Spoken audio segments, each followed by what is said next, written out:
We are here with another podcast, Both Ends Podcast. You're back. You're in the right place. I'm Ramtin Aravlui. This is Deli Ojo, the legend, and we are here today with Tavares, SuperCoop, Vaughn, another local DMV legend who's had a storied career. We're going to get into the details of all of that today, from the beginning all the way up into your professional career. And we'll talk a little bit about hoops these days, what we're seeing, the trends with younger ballers, and also what we're seeing in the NBA. Okay, so listen, we're excited to have you here today. Cool to be here, man. The first thing we want to kind of get into before we get into the story, we had Anthony Gumby Williams on the show not too long ago. Yeah. And one thing we know is that both of y'all are from Rockville. Oh, yeah. Specifically from Lincoln Park. Oh, yeah. Can you talk, just to get us started, can you talk about where your sort of journey with basketball began and how much growing up in that neighborhood and being a part of sports in that neighborhood influenced it? Oh, yeah, man, no doubt. Again, I'm glad to be on the podcast. Shout out to Gumby, to Ojo. Growing up in Lincoln Park, man, I'm pretty sure he said the same thing, man. We had a bad reputation with drugs and bad reputation with a lot of things, man, but it really molded us to love sports. And by me saying that is, there was so many things you could have got into, but playing sports and just being competitive, man, it just made us have that drive. Gumby himself, he was probably the first person I looked up to. Like, I just wanted to be that dude, man. Like, there was other guys like walking around doing who knows what, but Gumby had that focus, man. Always like being in the gym, going to play sports, doing that. So I wanted to follow him. And what's your connection? Like, how did you? We're cousins, man. We're blood cousins, man. So that kind of made it like a little bit easier for me to follow him around. So. But that molded us, man. We just wanted to be competitors in everything we did. Like, it wasn't even just basketball. It was whatever we did, football, baseball, whatever sport, you know what I mean, or just anything. So, but when we took basketball, it kind of made us like, all right, we want to take this, we want to be good at it. I mean, it all starts at the neighborhood level. Yeah, man. Like, let me ask you, what is like an average? Because I think one of the things, we grew up playing together too. Yeah. What was like a summer day for y'all, like growing up, like playing Man, it sports? wasn't even just a summer day. It was every day, man. Like like a day where there was no school. Where there was no school. We were outside, man. We were actually playing football, sandlot football. Okay, sandlot baseball, same. Man. Honestly, baseball was my first love. Oh, interesting. My very first love, man. We playing pickup baseball. You know, we playing pitcher poison, whatever it is, dodgeball, all those type of games. But it always reverted. We ended up going to the court by sundown. You know, we ended up going to the basketball court because we didn't talk trash all day, whatever we were doing, you know. And so we ended up going to the court, man. We're doing that every single day, man. We're competing just nonstop. Yeah. So I found this out last night. Okay. So Kayvon, another guy that we're gonna have on the Both Ends podcast in the near future, but he had told me that Coop was very good at baseball, better at baseball growing up. Yeah. Wow. Yeah, and that's what positions did you play? Yeah, so I played catcher. I was a back catcher playing baseball growing up. So how I got into baseball, my mom didn't really want me playing any contact sports. So I ended up signing up playing baseball, and I was playing baseball, a bunch of white guys, man. I was that's the thing. For us, it was a white boy sport. To me it was. So I was signed up, and I ended up playing with these teams out in Potomac, and when I started hitting the ball, man, they were like, oh, man, who's this dude, man? So I was, like, crushing it, man. And then I fell in love with it. And then once, everyone's like, we kind of grew out of it, like, in the neighborhood because everyone stopped. Yeah. And started getting into that competitive sport. I was like, man, I don't really want to do baseball anymore. Yeah. I want to do what these dudes are doing because I want to fit in. I want to compete. Yeah. So that's how we ended up doing with this basketball stuff.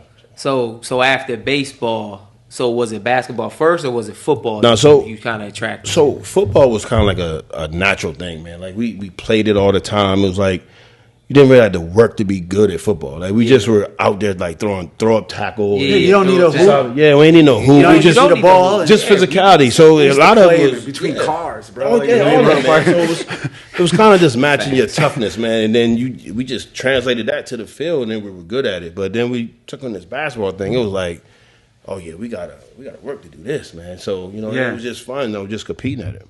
Yeah. So every hood or every neighborhood that you came from, like we all come from, we all got nicknames. So one of the nicknames that once I met you, they called you either Pickle.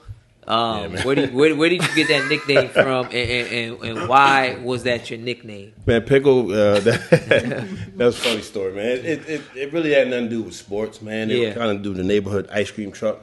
Yeah. My thing was getting the pickle from the ice cream truck all the time, man, versus getting the ice cream. Oh. Man. Jamal Schools gave me that name. Okay. Never forget that. I didn't know that. See? Yeah, wow. Just one day I kept getting the pickle. Shout out, Rob. He said, man, what's up, man? You keep pickle here in my face. That was the thing, yo. So that's where that came from, man. Wow. That's dope.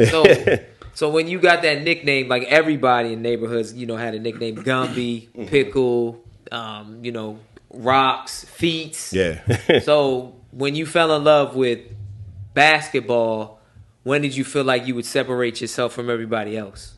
So when I got the nickname, I just felt part of whatever. Our neighborhood, we had different cliques. Yeah. So once I got a nickname, I'm like, all right, man, I'm part of this group right here, and just falling in love with the game, man. It just came natural, man. We just, like I said, we're competing all the time. And once they gave me the nickname, I'm like, okay, Gumby has a nickname, Rocks has a nickname, such and such has nicknames right. or whatever. So I'm like, okay, I fit in with these dudes. I want to compete with them, and I want to be better than them. I was younger.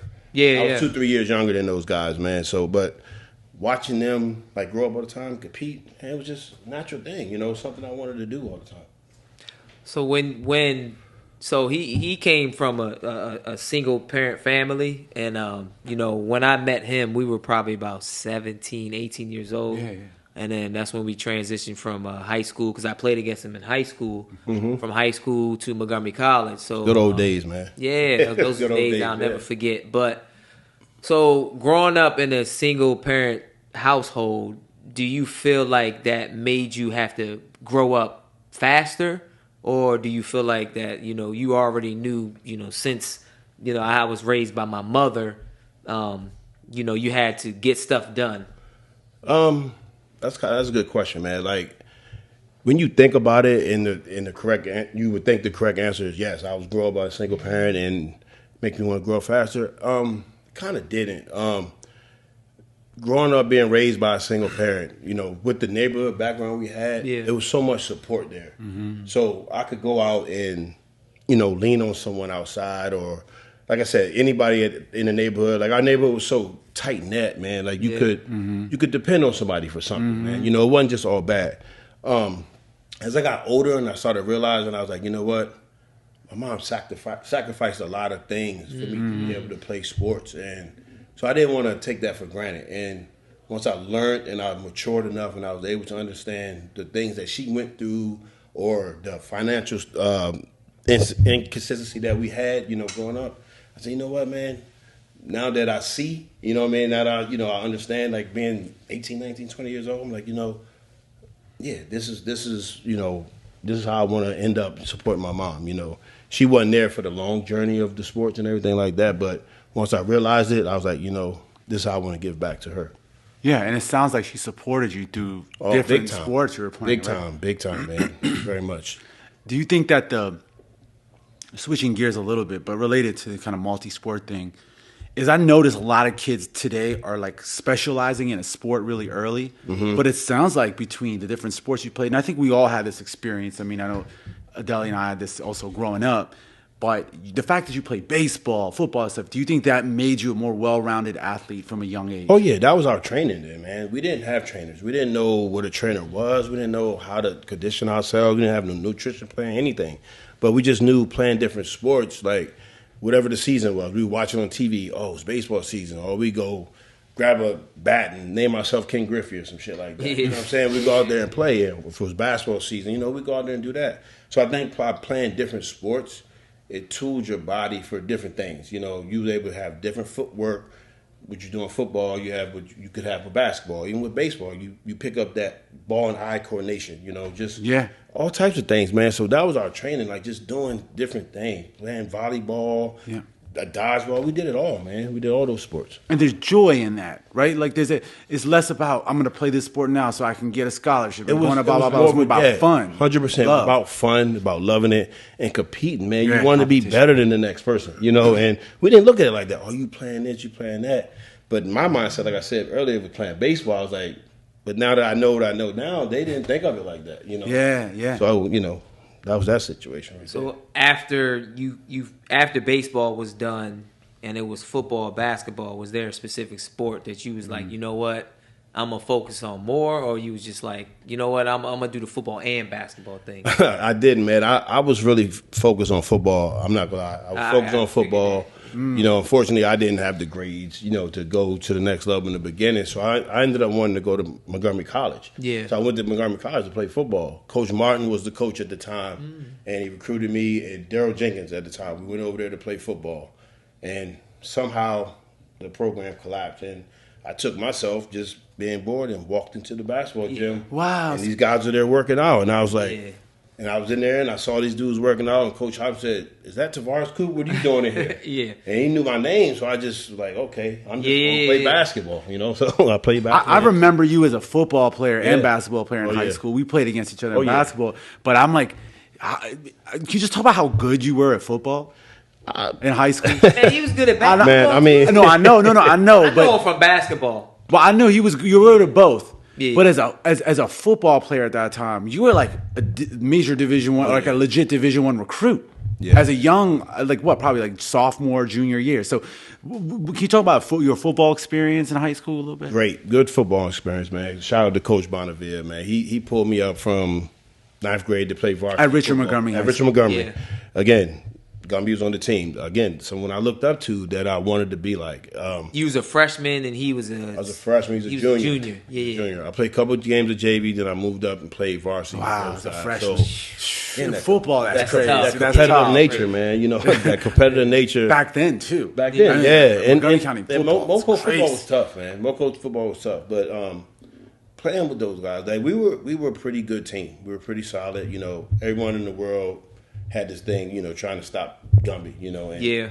just them having us be around, like me, Ricky Dyson, another phenomenal athlete at the time, Salama Zuma, were really I good. remember They him. were really good, Yeah. man. So He's fast. yeah, he was. Yeah, you remember, and you remember your boy Brian King. walked him down, Brian Yeah, King. yeah. I remember that. But no, Oh, yeah, that's right. That was a big play. Is that when he Yeah. ran him down? Yeah. I remember that. So what position did you play against him? So I was a linebacker before, you know, while he was there. I was a linebacker freshman, sophomore year. Then I ended up moving to quarterback and safety my junior and senior year. Crazy. Yeah. Wow. And then my senior year, I ended up leading the state in interceptions first two games. Ended up with 6 interceptions first two games. Wow. I was first in the That's in the state. crazy. I didn't know that. Yeah, man. 3-3. Dude was big and Yeah. fast, bro. Yeah. It's kind of scary. Interceptions, but then I ended up moving to linebacker because our linebacker got hurt. Oh, And then okay. by me playing quarterback, our coach was like, you know, we can't have you on both sides, that much physicality. But me, it didn't matter. You know, I wanted to do. Yeah, so, yeah. Yep. That shows the versatility of this dude. Like even Yeah. football, basketball, whatever, Yeah. and whatever coach asked him to do, he did it without no complaints, right? So, Thanks at all, man. so I think when I met Coop, I remember back then, you know, late '90s, early 2000s. I remember this. He had a black leather jacket on, cornrows, I walked in remember the gym. those, You know, yeah. I didn't really man. know. I knew of him. That was undisciplined, Coop, man. Yeah, Undisciplined, man. but in high school, myself, my brother Debo, and I think my boy Melvin, this was like in fall league or summer league or something. We had gotten to an altercation with Coop, Feets, and maybe Pierre. Yeah. Yeah, it was just I don't know. Feets called me like a Gary Payton head.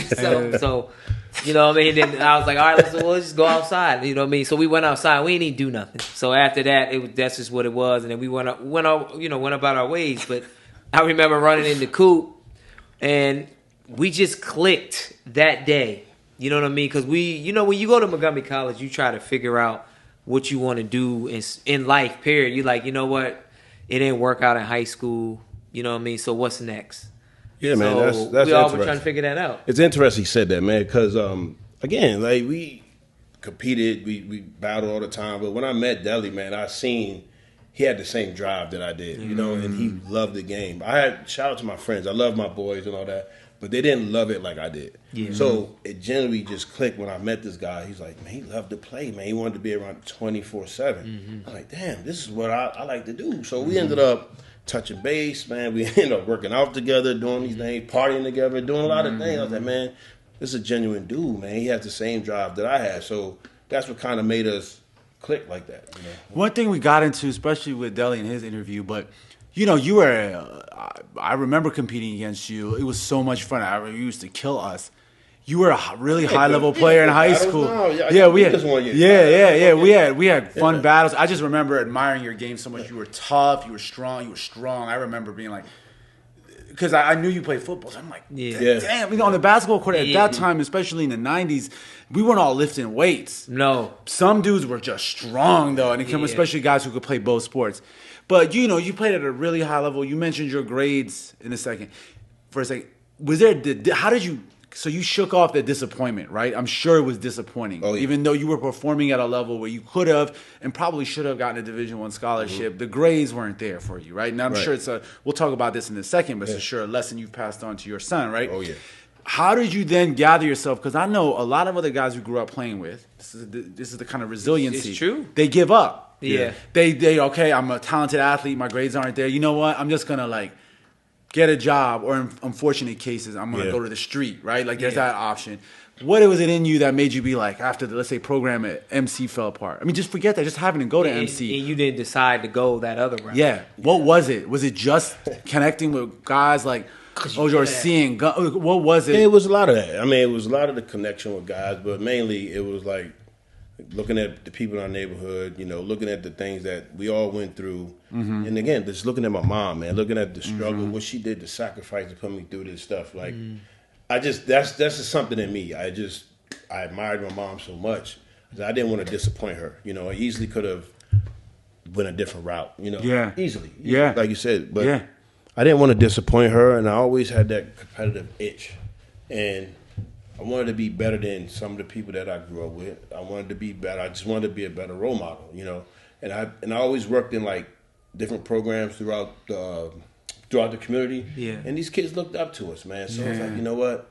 Let me not give up. Let me not do that. Even at 17, 16 years old, I'm running a youth camp, and these guys are like, "Oh, I watched your game, and it's just touching, man." It really is. So you seeing another kid trying to do the path you're doing, you want to go all in for it. But it's not easy at MC. I want to hear y'all talk about it. You're driving yourself to class. See, so I went and played, at a lower level, but I played in college right away, and I was right into a program immediately, right? Mm-hmm. And it was different, the discipline of being in a program. Yeah. I lived at the dorm. I had to go to practice every day. It was organized in that way. And then I would come in the winter and the summers and work out with you guys, and I was obviously impressed by the level of play. But y'all were driving yourself home to practice, to the library to study. It's a different level at 17, 18 years old. Very much different, man. And let me add that he's in the Richard Montgomery Hall of Fame as well.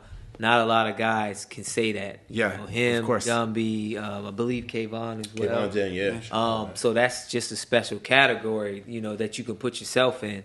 And then a lot of things that I think that helped me as well is I might be a year older than him, but one thing that I can respect about Coop was, like he said about me, his work ethic, how serious he was, about the game. But my question is, and unfortunate situation happened to him after high school. He had tore his ACL. Listen. Wow, that's on top of us. Oh yeah. On top of so what year was it you tore? 01? 03. 03. Okay, so 2003. Oh, so you had already been playing at that point. Man, listen. So my first year at MC, if he would have played with us. My first year, I think we would have probably went to states. Wow. My second year, we were third in the nation, but he wasn't 100%. He was coming off a knee injury, an ACL injury. But I remember when he had tore his ACL, because one thing about Coop, he jokes a lot. So I didn't believe him. He told you? Yeah. He was like, all right, take me to that moment. Yeah. So the day we all used to go to run and shoot. But back then when run and shoot was run and shoot, you can go. We used to go. Yeah, we used to go. You go at 2, 3 a.m., 4 a.m. So the day I didn't go, he may have went with Johan or somebody. I don't know, Fred, somebody. Yo, that court was an injury prone. By the way. There was a hump. Yes. So he said he went for a loose bar or something, and he landed funny, and his knee kind of went a different way. Yeah. Mind you, this is why I respect him, and I'll go to war with him any day. So he tore his ACL, but he kept playing. Wow. So he was like, all right, so my knee felt a little funny. He's telling me, like, my knee felt funny, but I was like, you know what, all right, just like a Charlie horse or something. Jesus Christ. He's like, all right, well, I'm going to keep playing. I mean, later on, that wasn't a good idea, but he Yeah. ended up playing a few more games. So then when he went home, I guess, quote me if I'm wrong, his knee had swelled up. Oh, yeah. And it got worse. So I guess he ended up going to the doctor that night or the next day. And coming into MC, I saw this man with crutches. So I'm like, all right, he playing. This was like right before we was about to like do Montgomery College trials. Yeah. So I think he had an Edgerrin James jersey on, phone posits. Like I remember all that. So I remember all that. Yeah. So I'm like, what are you doing? Why you got these crutches on? I'm thinking he's playing hooky, before trials. I'm like, Coop, what are you doing? He's like, man, I hurt my knee. I'm like, stop playing, dog. Like we about to, we worked out Lincoln Park. We've been training. Like I'm looking forward to playing with you, Schools, whoever. Vernon, whoever it was on the team, I can't remember. So he had told me that he hurt his knee and he's not sure yet. He's waiting for the MRI results. He felt like he had tore his ACL. I was like, dog, stop lying. And finally, he got the results back, and it was true. But what I can respect about Coop is he's been through a lot, single-parent household, coming from Lincoln Park, and he still had a smile on his face. Wow. Yeah, you gotta love life, man. Yeah, but I know that he was hurt inside a little bit, but I couldn't tell. He know me. Let me tear my ACL. You wouldn't see. With the too, ACL bro. thing, man, I didn't I never hurt myself before into that stature, but I didn't know it was a torn ACL. Yeah. So I just thought I buckled it, and and I just kept playing. I just wrapped it up. I had something in my bag, went and got it, wrapped it up. I'd have been done. Kept playing, and then as because your adrenaline's pumping, man. Yeah. And then as the night came and it started swelling up. Next morning, I'm like, dang, this really hurts. I didn't have insurance at the time, so that's the part he's scared. I didn't have insurance at the time, so I didn't know how I was going to take care of this thing, man. So I played it off. So I was always joking with them about it. I said, no, I didn't hurt I'm good. Yeah, so I had my crutches, but that was my way of trying to make light of it. But I knew it was something severe. I said, man, this is bad. So I ended up, getting the MRI and all these things done or whatever. They said, you have a fully blown torn ACL. Wow. So it fully torn, and it depressed the hell out of me. I bet. Depressed the hell out of me. Because you obviously know at that point you have to sit out the season. You have to rehab. We worked so hard for that MC squad, man. I was like, man, we're going to be very good. Worked so hard, and it depressed me, man. So you know what? I said, man, let me get this done. I got help getting the surgery done, and then this road to recovery became, and I was like, man.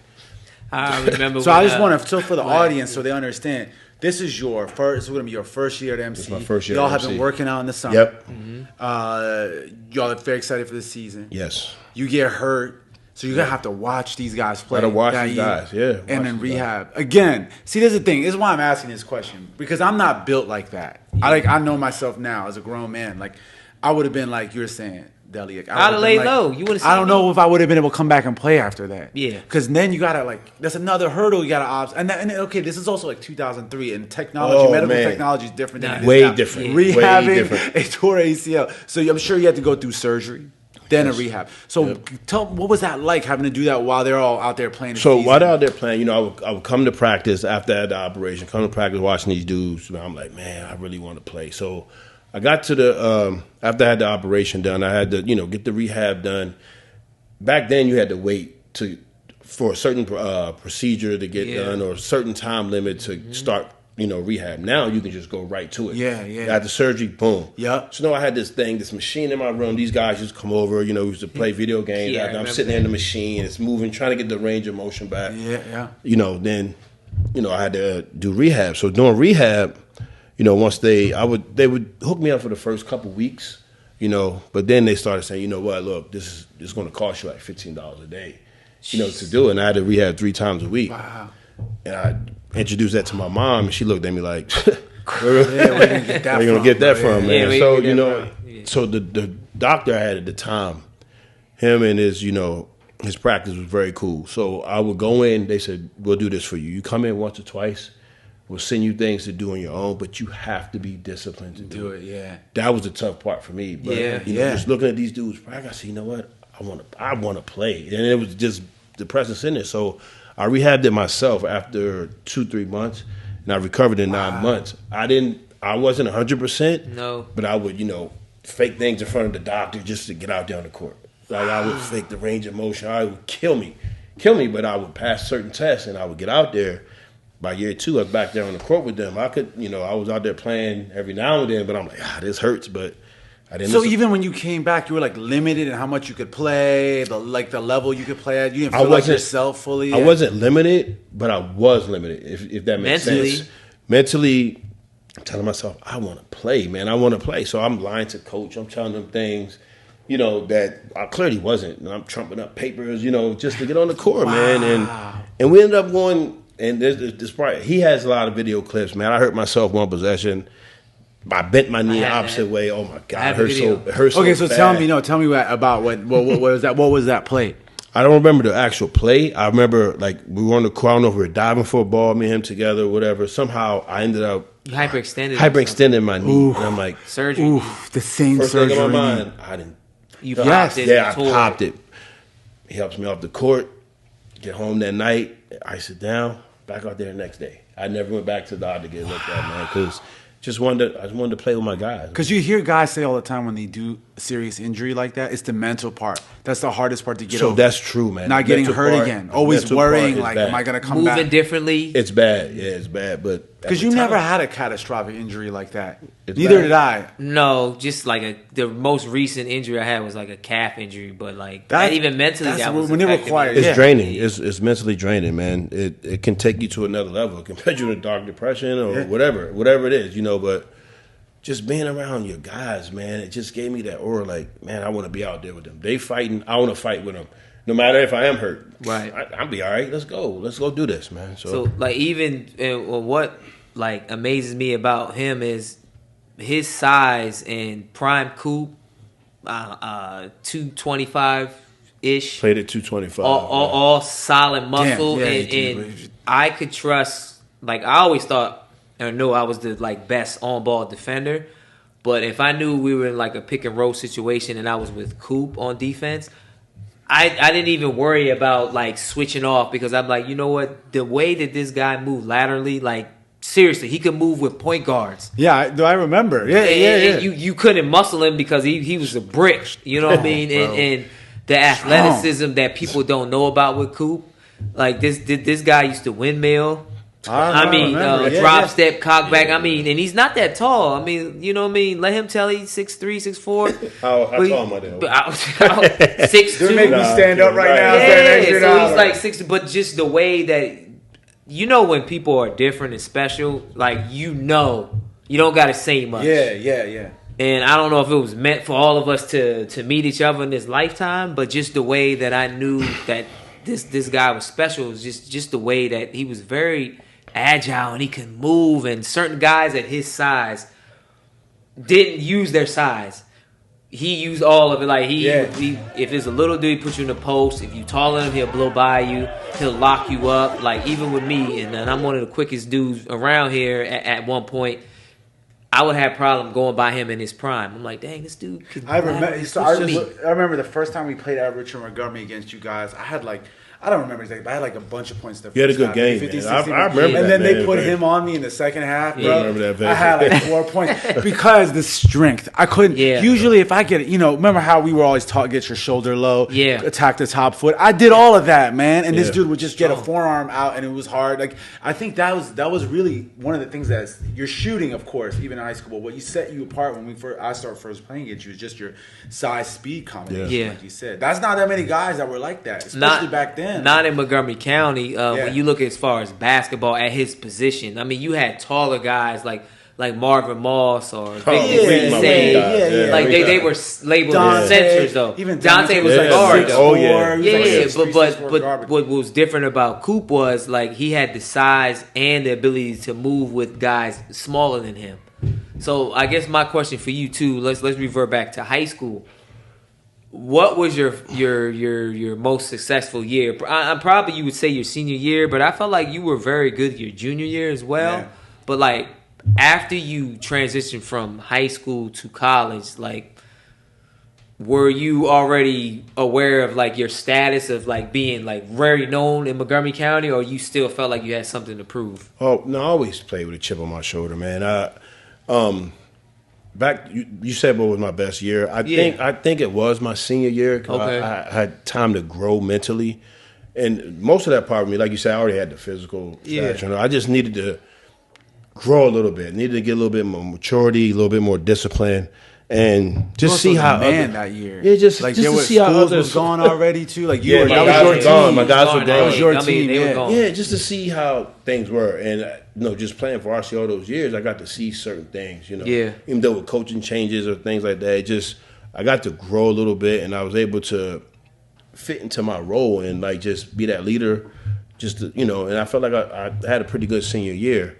Transitioning from high school to college, I didn't know at all. I didn't, like I said, I just wanted to play anything that was, and it stuck to basketball and football. I didn't play baseball in high school, but I stuck to basketball and football. And once I got to MC, it all changed to this basketball thing. And once I got to do that, I just wanted to be good at that. So. You had a similar thing happening in college. I'm sorry. Go ahead. No, go ahead. I was going to say in college, you played 2 years. He didn't play the first year with you, right? Yeah. And then you went off. After your second year, you went off. Eventually, obviously, you went to Pfeiffer or whatever. So then that next year, your sophomore year in Juco, at that point, you weren't on the team anymore, right? Who was left? So after I left, was that 03-04? Yeah. Okay, so 03-04, I had left, but Coop was him, Johan, I think Mookie. No, Bobby. Yeah. Okay, Bobo. Yeah. So like, it was his team per se. Him and Bobby. Bobby's the left hand dude. Nah. Who's a left hand shooter? That's Roll. Roll. Yeah. PG County. Yeah. So, but me still being close to home, I would still come back and go, watch play, and I would still, hang out with my guy. But at that time, even the year that I was there, only a few of us, myself, Corey Burns, Coop, Johan, Mike Brevner, like a few of us were getting, from what we heard, Division I looks. Yeah. And he wasn't even healthy. Yeah. So after his last year at MC, like, he made all JUCO honors and, all the awards you can get. And I was already like banked, like, okay, like he's going to go Division I out of JUCO, right? So you had a big year that year. Yeah, he had a big year. So then in like 04, Memorial Day, the passing of his mother had happened. And that was another setback. And I remember that day like it was yesterday. Like when we found out his mother had passed away, we all were hanging outside Lincoln Park. We were outside his apartments. Like, we were deep. We didn't know yet, the answer or all the results of, Barbara Cooper, rest in peace. But I remember him. I can remember like it was yesterday. They were driving into the neighborhood and I saw his body language, and I already knew from there that, his mom had transitioned. And I didn't even think basketball at that time when that situation happened. I just thought about just being there for my brother. Everybody was there for him. And at the time, other than his friends, which was cool, but like his mother is all who he had. You know what I mean? And then the 3-4 years that I got to, establish a good relationship with Miss Cooper, I can remember so much life experiences or life changing words of wisdom that she gave me. Mm-hmm. And, I'll just keep that with me. But like, how did you, after that happened, how did you feel like you were able to move on and go to college? Yeah, so that's an interesting segue too. That was I wouldn't say one of the darkest moments of my life, but that was very intriguing and interesting. So that year during March of 04. How old are you at that point? Shoot, I'm 20. 22? I'm 20. I'm turning 20 very in young. June. Yeah, 21. He's 20, turning 21 in June. Wow. I was 22, 21 already. Okay, you just finished this is in the spring, so this is spring. So I just finished my sophomore year. Sophomore year. Wow. So I had a JUCO All-Star game in PG County. I remember this. I remember like it was yesterday. All right, remember that. All-Star JUCO game. I'm at the game. I'm actually leaving my visit. I'm coming from my visit from Pfeiffer University, and I'm calling my mom. At the time, we didn't use text and all that, so I'm calling my mom, my sister. Nextel and all that. So I'm calling my sister. My sister's telling me, we're going to be at the All-Star game. We're going to be there. So I meet them there because I didn't stop back home. So I meet them at the All-Star game. This is the JUCO All-Star game. And, I'm warming up and things. I'm looking around. See my sister walk in. So I walk to the side. Where's Mom? Mama's, taking her time, getting in. She's coming. So she never made it in. But so during the game, the game's about to tip off. My sister tells me, Mom's out in the car, said she ain't going to make it in the game. I'm like, why? She said she's not feeling good. So that's okay. So I ended up playing the game. But when I played the game, I played it with a passion. I ended up winning All-Star MVP on the Juco game. So when the All-Star MVP, so that's around March, get home, taking my mom back and forth to different appointments, her health is declining.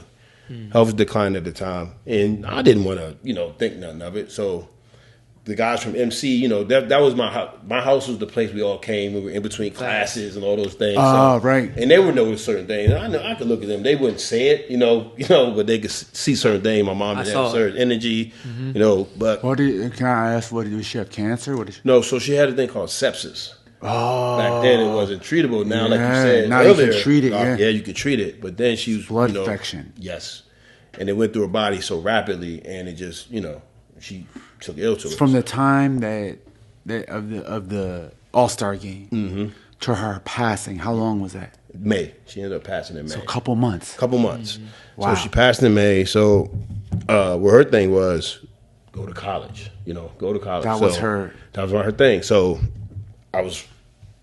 Pfeiffer offered me a scholarship. At the time, I didn't really want to go to Pfeiffer. Like, yeah, we all think. I want to play this. We all. But, you're like, I have no regrets at all. Coach Davis was a big inspiration in my life. But even that year, another obstacle hit. The rules they changed for NCAA, so I had to end up graduating because I had redshirted. So I was a 3-year student, but I had 48 credits. So then they forced me to graduate. Yeah. So I had to stay a whole year. Wait. A whole another year. We got to spell this out because not everyone's going to understand this. Yeah. So you didn't play your freshman year. You were a student. And then you played 2 years. Still a student. Yep. But they're basically like for some rules, you have to get your associates. Yes, you have to finish and get your associates in Montgomery College before you advanced on to Pfeiffer. Whereas, that wasn't a requirement for everyone, basically. Wasn't a requirement. Like, for you, did you have to get your AA before you went to Pfeiffer? Do you remember? I don't remember because I went to Virginia State first. But before you could go to a non-JUCO school, to a 4 years. You know what? Like he said, I wasn't even thinking Division II. We weren't thinking I was about like, it. I took you know how you take a full year of credits? I took a full year of credits in the summer. Oh, just to graduate. Get it done. Okay, so you did as well. So then you had to do that as well then. So you had to stay another year at MC without playing. I had to stay the year MC. So then I'm forced with this situation. I have to explain to Coach Davis, like, man, I'm in a bad situation. My mom passed. I'm living in this house. And you lived in the same house you lived with your mom? I had to stay in the same house for a year, Wow. A landlord. Yeah, so I got with Coach Hobson, got with Coach Davis. They did me a solid favor. It was like, you know what? We're going to hold your scholarship, but you got to be committed to staying in shape, training, all that. Staying in shape was the hard part, man, because it was like... when you got no games to stay in shape for, however, I did graduate. I said, you know what? I'm going to graduate. So then Coach Davis sends this packet. I end up signing with Pfeiffer, sends a packet of whole workout things to do. Oh, man, this is killing me. I mean, a whole year off of not playing. I was playing here and there, but there's no real discipline. So I'm calling Deli. I'm calling Goodman. Like, dude, can we get some exercise, man? It killed me, man. But, I ended up staying true to it. Ended up going to Pfeiffer. Went down there out of shape and got myself in shape. Oh, we're going to talk about got talked about this with Gumby. We're going to talk about this with you. How that happened Got myself in shape and went from there, man. But before we get there, I just want to stay in this moment for a second because I think for a lot of people hearing this, you have faced obstacle after obstacle, injuries, lackluster grades in high school, right? And now you have had the challenge of having to get good enough grades to graduate, stay on top, and then you got to sit out and not play basketball for a year. I mean, anyone who's ever played at a competitive level, and also you're dealing with the trauma of losing a parent. That's hard.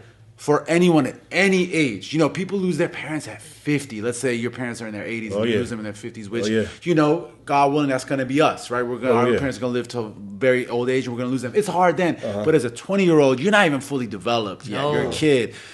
I just want, how did you, get up out of bed every day, let alone stay in good enough shape at least to, how'd you go to class? How'd you focus in class? Can I speak on a little bit of that? Yeah, please. So...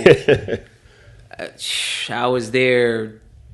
I'm not gonna say from the beginning, but I was there from meeting his mother when she was healthy. There from the beginning until when she transitioned. But one thing that stood out to me that I do remember, he said when he knew that it didn't look good for his mom, like he had asked her to get up one day or something, and she said, "Tavares, I can't get up. All right, I told you I can't get up. I can't move." So he knew that day, kind of. Yeah, he's like, you know what? It ain't looking good.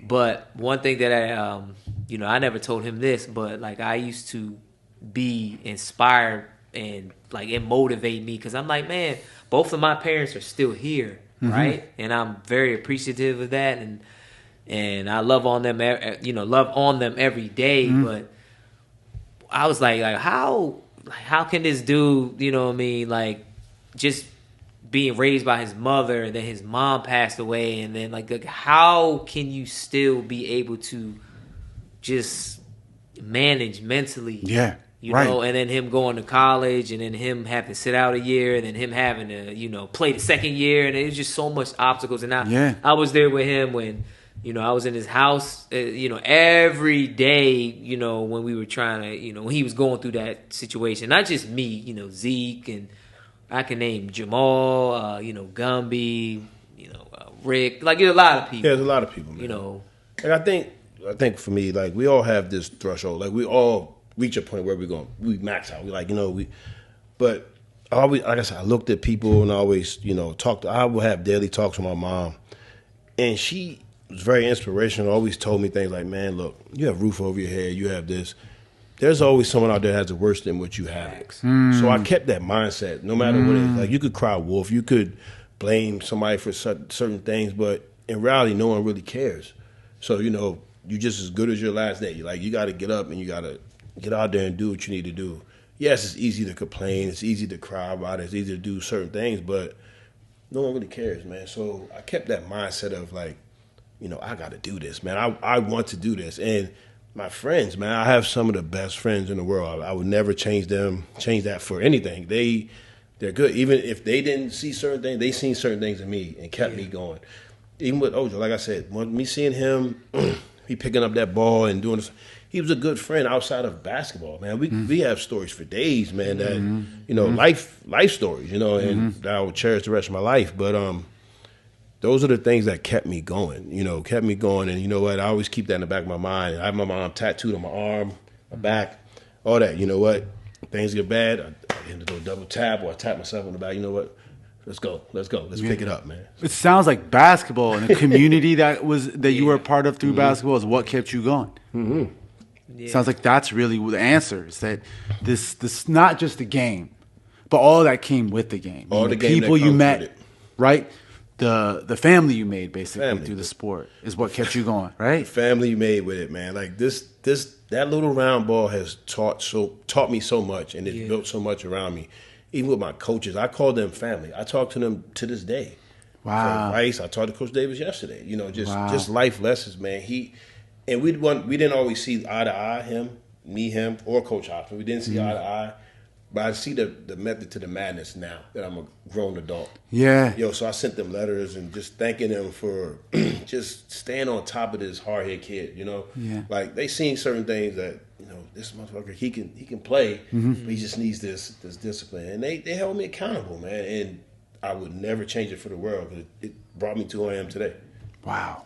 And I like, and I can respect the fact that, like, Coach Hobson and Coach Davis, we all got different experiences with our coaches, but one thing that I did admire about like how Coach Hobson, the coach at Montgomery College, and then Coach Davis is at Pfeiffer. Yeah, so like I can respect with both of them. Like they could have gave up on any of us. Oh man, they decided to stick with us. But like, let's transition to Pfeiffer. So once you got to Pfeiffer, Man, y'all gonna make me sound like the bad guy. Yeah, and the position that you played, and like, how was that transition for you? Like when you arrived at Pfeiffer. Different experience, man. Just the town in general was a whole different than what I'm used to, And even before, Gumby went there first. He ended up coming coming back home because it was just different for what we knew. But he ended up going back and finishing there. But he being at Pfeiffer, man, I was recruited to be a 4. How the offense was ran was 4 in, 1 in. I meant 4 out, 1 in. Excuse me. Like, again, I told you I came down there out of shape. So as I was down there, Coach Davis had a plan. Let's get this guy in shape. Let's do this extra conditioning before we get him down the side. So I was running the 4, doing all these certain things. And the 4. So you're a 6'2" power forward. He's a guard. That's correct. So, however, how our offense was, I was called the rim runner, but I didn't run. I didn't do that at the time. At the time, I was just doing it to get in shape. So him being my co-pilot, my partner, Coach Davis put him at the rim runner just for the certain drills. It was frustrating, but I ended up switching with him because we were doing a drill that we was getting punished for not sealing off, for him catching the ball. Yeah. So I said, you know what? Let me just go down there, make that sacrifice. So we ain't got to run no more. Let me go down there and switch it up, man. It was just no I question can respect him for that. I just wanted to be on the court. Just wanted to be on the court. Because I was already in shape. Just wanted to be on the court. Wow. Yeah. So this is let's explain this offense for folks. Can you explain? We talked a little bit about when we talked to you, but like talk to me what that offense was and what your role was in it. Fastest paced basketball I've ever played. I mean, we averaged more possessions than any school, Division 1, 2, or 3. Yeah. Led the nation in steals, 1, 2, and 3. Scoring, Division 1, 2, and 3. Yeah, we did. What was the philosophy? The philosophy was get the ball out quick. Let's get it inside. Power, look inside for a layup. That was the philosophy. Point guard pushes down, layup wasn't there. We kick back at a 3. Offensive rebound, we were not allowed to shoot offensive rebounds. If we got the offensive rebound, we had to kick it back out for a 3-pointer. However, I was an exception to the rule, so I was so good at it. Yeah. I would get offensive rebound, I would go right back up. Yeah. It was just a knack. It was a knack for me. I would get in trouble for it the first couple games, but we won. So Coach Davis, you know what? Coach Davis said, you know what? Cooper, you get to go back up. However, anybody else would kick it back out. This is I just want to explain how unorthodox this offense was in very the mid-2000s. Like, you essentially had a bunch of guards running full speed the whole game. Full speed. Not only that, you're playing 18 minutes a game. So you're looking at your minutes. Hard 18 minutes. You're looking at this guy right here. He wanted to play the entire game. At that speed. Even at that speed. And it was a full court press defensively. There was times I'll admit it now. Coach Davis, I dropped the ball out of bounds sometimes just for a sub. That's how fast it was. That's how fast paced it was, man. Honestly, man, it was so fast paced, and you kind of jam, like even on defensive rebound, you jam the rebounder. That's called 200, and we're trapping all the way up and down. Wow. Yeah. So y'all would intentionally jump the rebounder. Oh yeah. People do that in pickup sometimes. We used to get yelled at for doing that. You were running get back as soon as the rebound. So it was the opposite. Y'all were basically going against the instincts most players have, and so it was probably really, as an opposing player, stressful to get a rebound and suddenly have 3-4 pairs of hands reaching at the ball. Most importantly, though, the key was you had to buy into the system. If you didn't buy into the system, you wouldn't like it. Was that hard for you? Very hard. It was very hard. Yeah, we talked about that on the show. But again, I go back and I look at it. I say, you know what? This guy sacrificed for me. Fact. He sacrificed a lot for me. I said, you know what? I'm not going to complain. I'm not going to cry about it. I said, he waited for me to do what I had to do, So he didn't have to do that. He could have recruited another player. They do that all the time, right? All the time. And so I said, you know what? I owe him this. I owe this guy that. And he more than my life, man. So were you in the best shape of your life? That season, you think? Best shape of my life, man. I mean, you would feel it, like knees and aches and all the things, but best shape of your life. I mean, the conditioning was just insane. Do you think you ever regained that conditioning? No. Deli? Either you guys in that year. If I wanted to, yeah. No, but do you think you did? Competitive drive, I'm not man. asking about It was 40 old. 40 years old. We already know your your genetic blessings and work ethic. But I'm saying, after having, because I'm just curious, after running that kind of offense and defense or whatever, you have to be in supreme shape. Right, but people that we went to college with, who will tell you this now, because we had to be in that premium shape, they're all broken up. Yeah, that's a psychotic. You can't sustain that kind of conditioning over years. Man, it's insane. It's through the roof. It's crazy. It's crazy. Crazy basketball. But it was fun, man. It was fun. I was going to ask. Was there joy in that? In that kind of... at one point, yeah. It was fun. It was so much joy in it. I remember the first game. Like, because Deli was at Virginia State at first, right? So he ended up going to Pfeiffer a year before me. I ended up coming down there that year. I had to wait. Deli went down there that Christmas year. Yep. So, however, we ended up playing Virginia State our very first game, and that's my roommate. We were talking about it. He said, man, he was like, he took it personally. He told me on his phone. He said, cool, I'm going to get a triple-double. I said, man, in 18 minutes? I'm like, man, in my mind, I'm like, 18 fucking minutes, you ain't getting no triple-double, man. But, in 18 minutes. So I said to myself, I'm going to help him get it any way possible, man. I made sure every pass he gave me from that top, I made it. I said, I'm going to make it. I probably went 6 for 6, had 14 points, but this guy had 15 points, 12 rebounds, 10 assists, maybe 8 steals. He went crazy in that 18-minute offense, man. It was personal. I just never seen nothing like it, man. I never seen nothing like it. It was personal for me. I never seen nothing like it, man. I was like, wow, we enjoyed that victory, man. And I think Coach Davis knew, too, that it was personal for Deli. So we enjoyed that moment. Was that both your first years at Pfeiffer? Not my second year. You had year. already done a year. Yeah. So you're already a veteran of that offense, defense. Yeah. You were coming in new. 27-5 the first year he was there. He came in because Coach Davis had called me, seeing he was on Virginia State's roster, wasn't playing. And Coach Davis called me. He was like, where's Deli? And I said, he's at Virginia State. And he said, any interest to coming to Pfeiffer? So I gave my boy a call. He said, man, stop lying. You're kidding.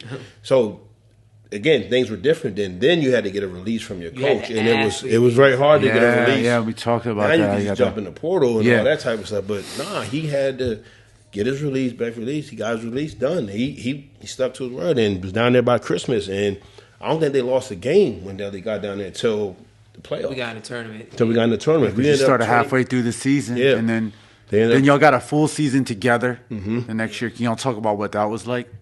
You want to talk about that, man? Let's revert back for a little bit. So when I got my release that day, I think this was before Coop left. So we were like hanging out and stuff. But that night, I left from that night and drove to Pfeiffer. Like I didn't even go home. Wow! Like that's how excited I was to just get back to work. But to answer your question about how it was playing with Coop, in the beginning I was very excited and I was still excited. But remember when we said that when Coop was trying to get back in shape and he had, he wanted me to run the rim, so it was a little friction between me and Dave Davis at the time. Because me being me and I'm young and I was stubborn. When I look back at it now, I do understand where he's coming from because now, I'm grown. But like you said, it takes a while and, early 20s to, develop your mindset and stuff like that. I didn't understand it at the time. So, after we got over our differences, it became fun.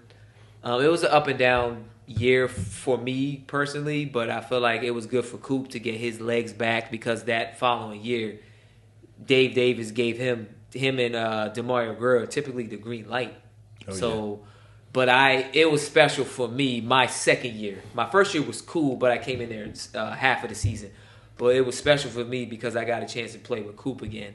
Because that's like back. Y'all were and we have so much chemistry. Like he knows out of anybody, him and Gumby probably know, and my brothers probably know my game the most. And I think for us, like being just straight ballers or whatever I want to say, we're in a system and we made the best of it. We made the best of it. If you look at basketball, like, oh, why you didn't do this or that? A lot of you guys, I want you to know, when you're in a college program or a pro or whatever, you're in a system. Right. And you got to play your role, man. Or if not, you're not going to play or they going to send you home. Yeah. It's just that simple, man. Yeah. You got to buy into what's going on, coach's schemes and all those type of things. If not, it's going to be very hard for you. And you know what? And that's why I feel like what made the big three so special is because there's a lot of guys that were very talented, just as talented as us, but we don't believe they will be able to play in that system. No. Yeah, right. You know what I mean? Yeah. So because either ego or they just can't physically do it because of their IQ or they just don't have, whatever, the knack for that. But what made us very good was we could adapt to any situation. Yeah, was it rough? Did we voice our opinion? Did we have attitudes here and there? You know what I mean? I've been kicked out of practices before. A young Ojo, for sure. And I'm not afraid to speak on that because that's just what it is. Maybe because when I was at Damascus, nobody taught me really disciplined like that. They would just let me just thing do when we were whatever younger. I had to I do. said it earlier. So when I got to college and I had to learn, to be disciplined, and it was new for me. I'm like, man, you ain't got to tell me that. I already know. But really, I didn't know shit. Yeah. You know what I mean? So it was fun for me playing with Coop. But after my last year at Pfeiffer, I honestly didn't like cry or nothing like that. But my last year at Montgomery College, I cried. Oh yeah. Because it was more of a brotherhood with like all the guys on the roster, and I love all the dudes at Pfeiffer as well. We had a bond with Q and Rio and other guys. It's different though. Yeah, but when you were at Montgomery College, everybody came from that same county. Yeah. We all loved each other.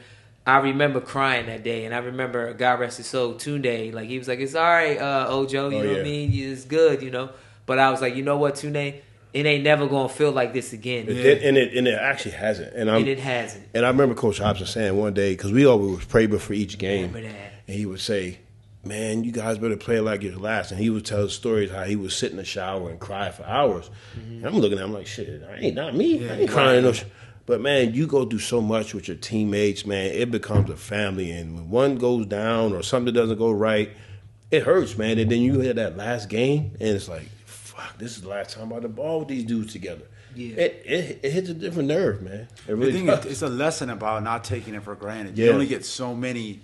Oh yeah, man. You only get so many years to play the game. Oh yeah. At any high level, it goes fast. And then those seasons are hard to come by where you feel deeply connected with your teammates in that kind of way. Yep. It's rare. It's rare that anyone ever even gets very that in rare their career. But I know for me, same thing. Like the guys I played in college with are some of my friends to this day. Yeah. The guys I've stayed in touch with. Oh yeah. Because you go through war, you go through the pain of. I mean, just getting up, going to practice every day in college was different, right? The conditioning required, yeah, man. The pain. I mean, just remember the kind of pain and hardship you go through, you bond. But I think the lessons, that's the one thing, is like the lessons you draw from that experience at MC. How did you think that fueled you at Pfeiffer? Like, what lessons from that initial part of your career fed into sort of I'm talking about your college career. We can get to the rest in a second. But that last year at Pfeiffer, it's your senior year. What lessons did you take early from your career into that? Discipline as far as being on time, taking care of your studies, looking out for your roommates. And by me saying that type of thing, not even just your roommate, your teammates, I'm sorry. By me saying that, we did team bonding things that at the time I was like, what the hell are we doing, man? We sitting there playing chess. We're playing chess, we're going to movie nights, we're going to bowling, and all them things like, man, I don't want to do this. But as you got to do it, it became fun. And you would take something from each of those things and implement it into sports. Yeah. Chess. Think one move ahead. Like all that stuff taught you how to play, basketball or whatever sport it was you're doing. And it built the bonding, it just built team continuity. Like it taught, like if I'm sitting here with a guy that maybe was 12th on the bench, I never knew this guy liked same movie I like, or he likes the same drink I like to drink. Like I would never know that if we wasn't bowling together, shooting the breeze. And those are things that Coach Davis made us do, and it helped us mold into like pros. Did that help on the court? How did that help on the court? Big time. Yeah. Like I know where this guy wants the ball. Yeah. I know where my shooter likes the ball in the corner. And just like I said, we're the offense, you know where everyone is, but everybody don't like the same space, whether you're in a system or whatever. Like I know how to switch with this guy, and I would tell him, I can't guard this dude. If he's doing it, I'll drop. It helps on the court by communication. Just learning your person, learning your roommate, learning your teammates. You learn where they want to be. It makes the game so much easier. Yeah, it got to a point where like I knew this guy's game in my sleep, and vice versa. Right. I know he knows my game.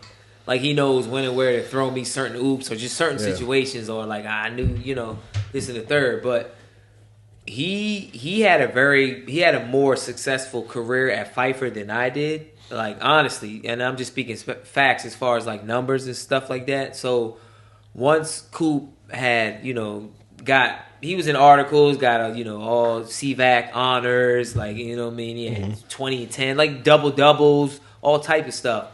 So after when you were at Pfeiffer and you got all this accolades and these awards, did you feel like you were ready for the pro, or you was like, man, I need another year? I didn't feel like I was ready for the pro. I felt like even though I was all CV, I still felt like I had things to prove because I wasn't able to play my game. I was in a system and. You still running that force? Still running the same system, and averaging 20, like. But I could really shoot the ball. And people never knew that. Right. So once I left Pfeiffer, man, you looking at my film and then like, oh, he's just shooting layups. So it made it easier for me, man. Yeah, he could shoot. Yeah, in high school, you were a shooter. Because his thing was, if you didn't shoot 300, 100 a day, you wasn't fitting the program. He would let you do that on your own. You had to shoot 300, 100 every day. What's that? Outside of practice, 300 jump shots, 100 free throws. Yeah. So me doing that and people just seeing me run to the rim, they thinking I can't shoot the basketball. But they let you shoot, remember? I mean, they're not let him, yeah, but he gave Coop the green light because he could shoot. Right. But I was never in a position because I'm under the basket. Yeah. You're either layups or rebounding and passing it out. Yeah. So by me doing that, like I'm coming to these combines and working out and all these things, I'm doing great, man. I'm able to shoot the ball and do all these type of things. And yeah, it made me transition a little easier to be a pro. So one thing that kind of, and I'm not knocking Pfeiffer's system, but what bothered me, or it didn't even have nothing to do with Dave. But like when he did go to these combines and stuff like that, and when they looked at film, they would see him either running a rim, hit a couple jumpers here and there. But the thing was with Pfeiffer's system is when you did transition to play the pro level, like how would pro GMs and scouts be able to decipher that? You feel what I'm saying? Yeah, because you're playing kind of an odd, weird system. Like it's hard to tell your game. And I felt bad for all three of us, me, Gumby, and Coop, because we knew that we were pros and we were pro talented, but especially for Coop because of his size and people didn't know that this dude could play. He could lock up 1 through 5. Yeah. And he could play 2 through 5. And he could bring the ball up if necessary. Like, he has an underrated ball handler. In his prime, people didn't know that. Dribble, man. I remember that. No, I mean, he can dribble. He can dribble. Yeah. Nobody, he's not dribbling like a Kyrie or Ojo per se. But he can dribble, and he can get you a bucket. He can get to your spots. He can post you up. He can go by you. One thing, he had a quick twitch, quick jab step. But the thing with Pfeiffer's system is that kind of affected our stock or our chances of trying to go pro. So we had to get it from the mud. We really had to show people what we could do. So we tried out for a couple things like semi-pro teams in the States, and we got overlooked per se. And I hate to say the politics part, but sometimes that's what politics did, right? And to be honest with you, like my last year at Pfeiffer, after we were done, I didn't even think nothing of being a pro basketball player. Not at all. You didn't want to? I just didn't. I would see, all I knew was NBA, that type of thing. So I didn't know nothing about being a pro. When we had guys a couple years that, played before I got there, they was overseas. They're doing good. They're making good money. But I didn't see that for myself. I just saw myself as a basketball player. I wanted to, once I finished, I was like, you know what? I got home. I said, I really want to try to pursue this path, So we tried to do all these workouts and things that were so much different. We didn't have the access to film and all that stuff now. Not like that. So I would have to use the VHS that we have, and they see me guarding Tyler Hansberry, in a game we playing North Carolina. Why are you guarding this guy? Thinking I can't play, but that wasn't the scenario, the case. So I was already under the radar. We go to these camps and trying to work out for all these teams and all that stuff. So, it was just very, very hard. It was very hard to become a pro at that time. I was going to ask you guys about the system thing. Mm-hmm. Were there other guys in your conference at the Division II level that y'all played against and stuff that were getting pro looks that you're like, man, we beat them. I'm better than that guy. But they were playing in a system that showcased their game more. Good question. Yeah, so if you look it up, man, you can Google it. I think it was the fastest, correct me if I'm wrong, I may be wrong, but I can go back and look. 9 seconds of basketball. Dude named Anthony Atkinson played at Barton. He was good. He was a pro. Him and I think Ojo were probably the best 2 guards in our conference. He was really, really good. I think he could have went pro, but he chose to do the Globetrotter route. Oh, so he did the Globetrotter route for about 10 years or so, man. That's still professional basketball. You got to be very good. And I'm not a Globetrotter. But if you're into that, like that's a very good way to make money playing basketball. Yeah, God, Rico probably made a lot of money. I'm guessing. He probably did. He probably did. Yeah. Guy named Rico that played with us. Yeah. He played with. I think he played with Rico Greer played with me my first year there. He went to Ukraine. Yeah, he made some. He did some things. Yeah, so there was guys, in our conference that definitely did make some money playing the sport. But I just didn't see myself after leaving Pfeiffer, until I got home and I thought about it. So, I want to pursue this. Interesting. Yeah, and then the frustrating part was, these guys got to play in certain systems where they could really, well, that's what I mean. Showcase their game. Yeah. Coop did the best of it. Gumby did the best of it. Myself did the best of it. But I think for myself, it was a little bit harder for me because I couldn't really do what I normally do. You know what I mean? But again, go ahead. No, yeah, I don't want to knock it. I don't want to say it's a bad system because Coach Davis did end up going to Division I. He coached Division I. Oh, he's a great coach. Where is he at now? So he went to Winthrop. He coached at Winthrop, coached at Charleston, coached at VMI. So when he was at Winthrop, they went to the national tournament. Running the same system. It's an effective system. But it was some. It was just more a little bit because of Division I level. You gotta tweak it. But however, when I'm watching the tournament, these guys are doing the same thing, man. He coached big guy from NC State. What's the left hand dude? The big DJ dude. Burns, yeah. DJ Burns was that? Yeah, because he transferred from Winthrop. He was in that system. So I would talk to Coach Dave about him. He said he was an absolute beast.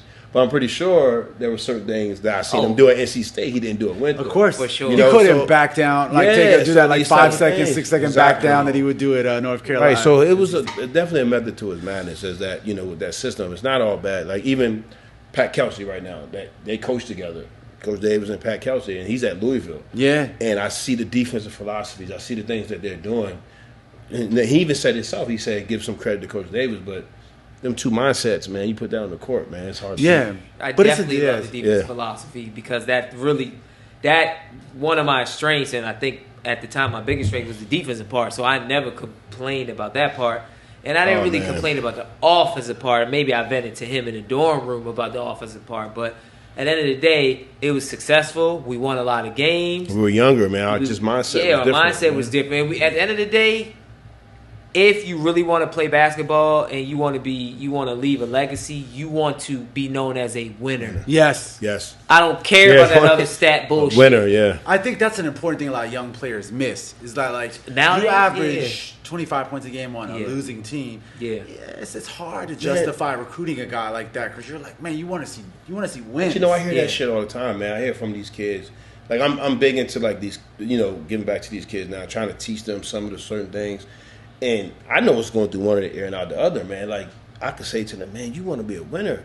They'll look at the dude having 2-3 points. And he probably won 20 straight games of it, but I had 36. I did this.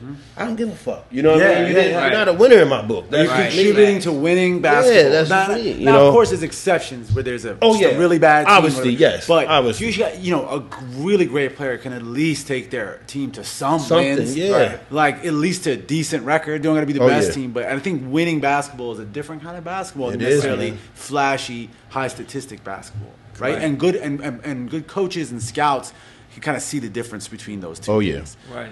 Especially when they're thinking about how's this going to contribute to my team winning. Yeah. Now, to that end, I want to get to two things. One is your professional career, how you ended up actually playing professional. And then we got to talk about the summer league ball that y'all played together down at Goodman. Right? We talked a little about because you were part of those legendary teams. So I want to hear y'all talk about that. Man. But which came first? Did the pro career stuff come first, or did you guys start? Yeah. Because I know for you, it helped launch a lot of your professional prospects. Which y'all did in Goodman. But so, what was it like for you?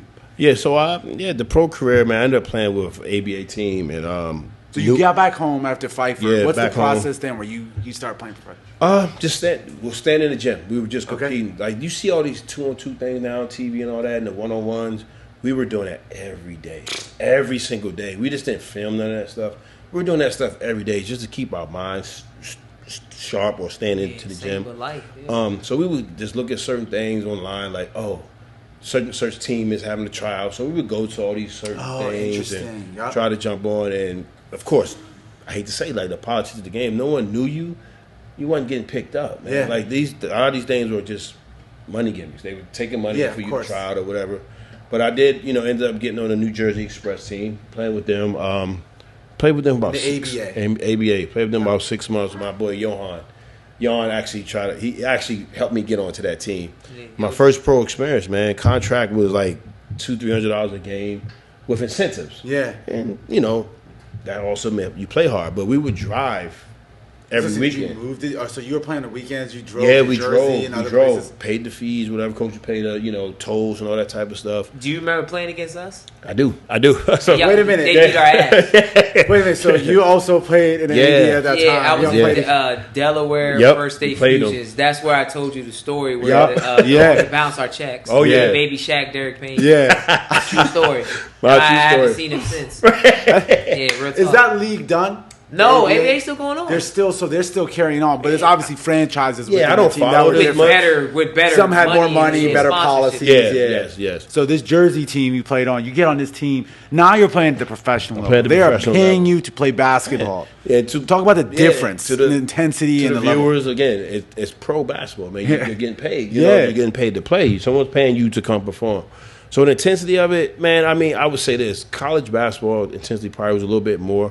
The physicality from the pros are different, man. You out there with grown people, man. Like, they're out there pumping you. They're doing all this type of stuff, and the whining, whatever. So that was a difference there. As far as, like, the rules and being on time and all that stuff, I think college still had the little upper hand. Discipline. But with pro, they're going to find you. They're just going to take your money. They're going to take, if you ain't doing, they ain't going to argue with you. They're going to take your money. It's just that simple. It's grown man business there. It's a grown man business. And if you think you've grown at 21, 22, I mean, some may be, but some aren't. You just thinking, like, take my money. What the fuck? You know, But, no, they're teaching you a lesson. Like, we're paying you. Like, did you need to do this? So, what position did you play? I was small forward then.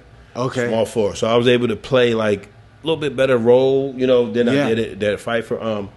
Again, you get incentives of having double-doubles, incentives of having triple-doubles, all those type of things. So, and with ABA, with that, was different rules. I forget how the rules were, but you could shoot different threes, but I was going for that 4-point rule at the time. Like that 4-point, I don't know how it was then. I remember. You get a steal in the backcourt, you can shoot a three, you get 4 points. Oh, so, interesting. Yeah, Okay. so we were trying to do all those type of things. And How did your game change? Like, obviously, the skills, I'm sure you felt like your game was on, but how were you able to perform versus Pfeiffer? Like, were you more of a shooter in the professional level? I was more free. So I wouldn't say it changed a lot because, again, I still had to do my certain things at Pfeiffer versus, like, just being under the rim. I was out on the wing. I was able to communicate with my guards. Oh, let me check him. Let me get him 94. I was able to do those type of things. I was able to, like, display more than what I had at Pfeiffer, So doing that, and we were able to, with the ABA, if you won a certain amount of games, you were able to play a team in Singapore. So we went to China for like a week or two. Wow. Stayed over there. How was that? Yeah. Amazing, man. Just the flight sucked, but just being in China, man, just doing something that you love. Yeah. Something that you love, that's man. Incredible. Getting exposure. Again, I wish I had all this technology now. I could have recorded most of my games, but I wasn't able to. But just being over there with different pros, man, and learning what they went through and just vibing with those guys. It was a good experience. So you played in China. What was the basketball like in China? At that point, this is still like not even 2010 yet, right? No. It's now basketball 08. is huge. Yeah, this is 07. In China. 07, 08, man. And even at the ABA level, the games were packed, man. Yeah. They're So you were playing teams from the professional league there. Yeah, playing teams, professional playing like league there. exhibition games against them. Yep. What were their crowds like? Packed, full stadiums, Crazy. man, crazy. They love basketball. After the game, you got these beer sponsors. These people that bring you 30 packs of beers. They just give you sign an autograph for kids, man. It was a great experience, man. Like, if I could do that again, I would love it. That's I would love it, man. So. And my thing is the difference between, like, one thing about him and his game, what I really loved about, he's very efficient. Yes. Like, I mean, I passed it to him 5 times. I expect him to make at least 3 out of 5. I passed it to him 10 times. I expect him to make at least even now 6. 42 is younger than me if I miss Yeah. a shot. Yeah, because I expect him to make it. Because That's how good of a shooter that he was, or just a bucket getter. You know how people talk about professional bucket getters? Yes. And I'm not knocking these new professional bucket getters now, but let's just say they shoot 20 shots. Okay, they make 7. They labeled as a professional bucket getter. Yeah. I can't respect that. When I'm passing to Gumby and Coop, 9 times out of 10, man, although I'm an offensive rebounding type of person, I like to go crash. But a lot of times I'm like, I really believe in my mind, even to this day, when Coop or Gumby or Dave Jackson or whoever shoots it, it's going in. So that's just how I feel with that pro level. So when he went to China, I was like, man, that's dope. Like I was really happy for him to go, and he told me that experience, and I was like, man, that's just legendary. So I guess my question for you is, after ABA, did you feel like you needed to give more to the game, or you were like, you know what, it's time for me to transition to just like being that mentor and just, you know, because Boogie was born when? Boogie was born in 08. 08. Did you say that? Yeah, See, it's kind of confusing because I wanted to, but at the same time I didn't. Yeah. You know, because I kind of miss, you know, being home, missing family. Then you didn't play so many years. I mean, believe it or not, you playing 2 years at Pfeiffer, man, it feels like 8. You know, on your legs, man. So you're saying the wear and tear. Yeah, the wear and tear. But then, you know, I had different minor, small contracts I could have did, but that wasn't enough to feed my family. Iceland. So, I could have. Iceland. You have a kid. So my son was born in 2008. So you know, I just wanted to be home with him. So I just tried to do like all the small things I was around to stick around the game, and because I still love to play, still love to compete. So I tried out for the Greenhawks, and that experience was not good because. Tell us what the Greenhawks is. The Greenhawks was a semi-pro team based out in Maryland. They were the Maryland Nighthawks at first, and they turned to the Greenhawks. They was run by Tom Doyle, business owner that ran that squad. It was a good organization, but they just had their guys. You know, I wouldn't bash them, but they had their guys, so they were stuck with that. But they had us, trying out there. I no doubt in my mind, I think we were probably one of the best people that could have played. We were for the that best to be there. So after I saw that didn't fall through, I started my own semi-pro organization. It was the Rockville Victors. Yeah. So I partnered up with Gumby and a dude named Reggie. We decided to, let's do our own thing. Wow. So we tried to build from that, and we had our own semi-pro team. Tell us, so you guys get together and like, let's start our own team. What was that process like? What league was the Victor? What are the Victors in? So we wanted initially to do the ABA, but it took a little bit more technical work. Yeah. So we started with the APBL, which was ran out in New York. Brian Graham. Brian. Yeah, he ran a league. So we contacted him to get a team in. He was all for it. So we got a team in. We ended up getting a sponsor, a guy named Dave. He runs a bakery. Okay. So he sponsored the Victors, man. And me, Gumby, Reggie, we sat down. We had a plan. Introduced it to him. He said, you know what? Here you guys go. Give us a certain amount of, hit that. And he said, how are you guys going to promote it? So we ended up, getting our team together. He was the franchise. So you got to recruit a roster. Got to get a roster. That's crazy, bro. That's wild. But it wasn't that hard because these guys were home. God bless, they were home. And then we had some hungry dudes that was still a little younger than us, like Pele and Manny and Dante Nicholson. Yeah. I said, this is a perfect time to get these guys some film. Bruce Massey, get these guys some film.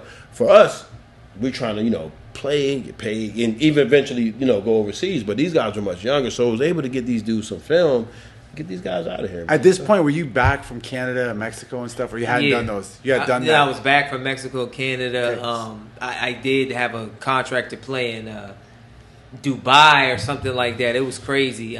But, after the birth of my daughter, like he said, the birth of his son. A lot of young kids. Yeah. You just got to make a decision. Do I want to go over there? And if it wasn't like a lot of money, like why would I? It just didn't make sense. Didn't make sense. Yeah. So I decided to stay back.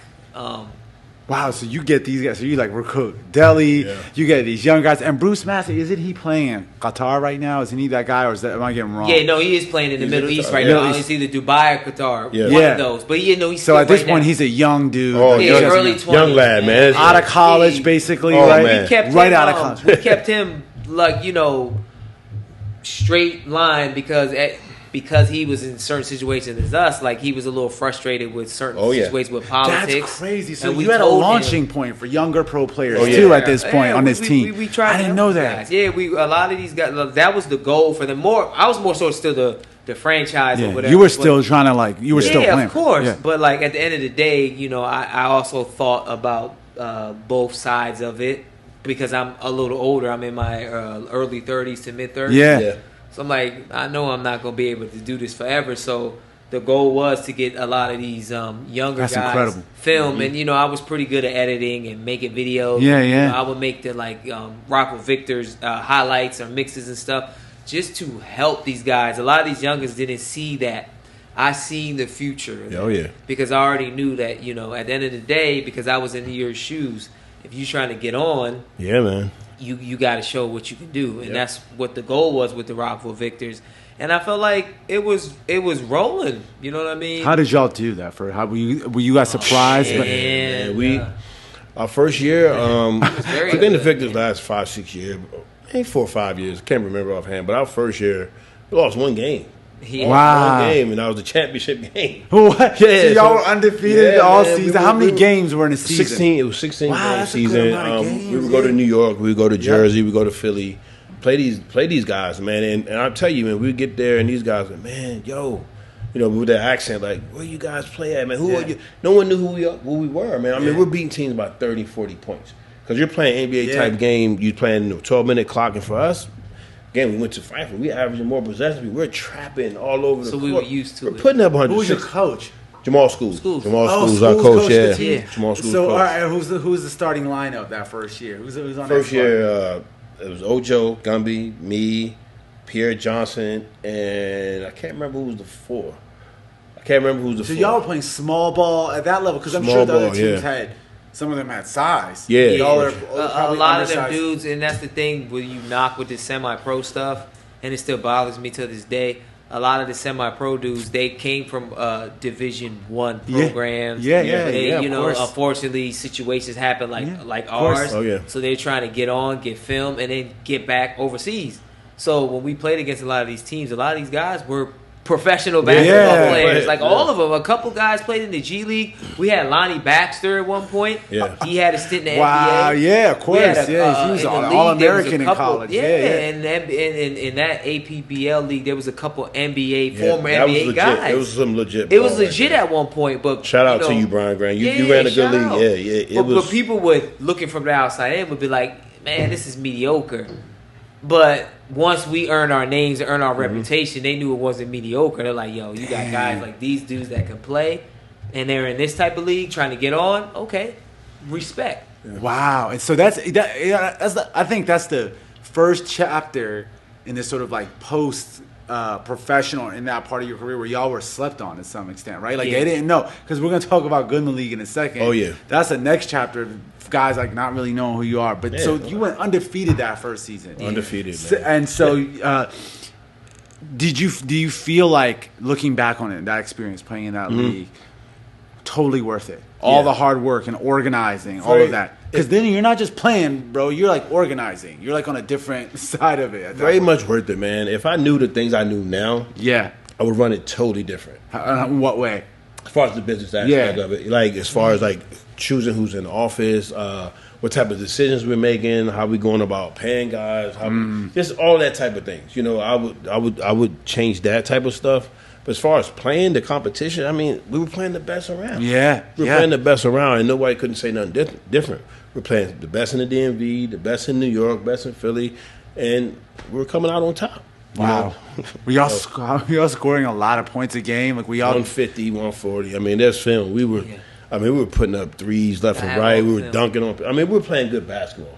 We're playing very good basketball. Did y'all bring some of that Pfeiffer philosophy to the speed of the game? Pfeiffer and MC. Yes, and MC. Because Dave Davis and Coach Hobson were very close, so they kind of had the same type of philosophy, especially on the defensive end. Of course, I remember. So like we would do a lot of trapping, force people on one, cut off one side of the floor. And a lot of people didn't like that. They don't like, nobody likes that. They grown men, they like, why y'all double team that? We just wanted to win. We wanted to win, man. We did that in money tournaments we played in. We did that every week. We sure did money tournaments. We won a couple money tournaments. What are money tournaments? So we were in one tournament that I can really remember. We was in Virginia. Yes. Okay.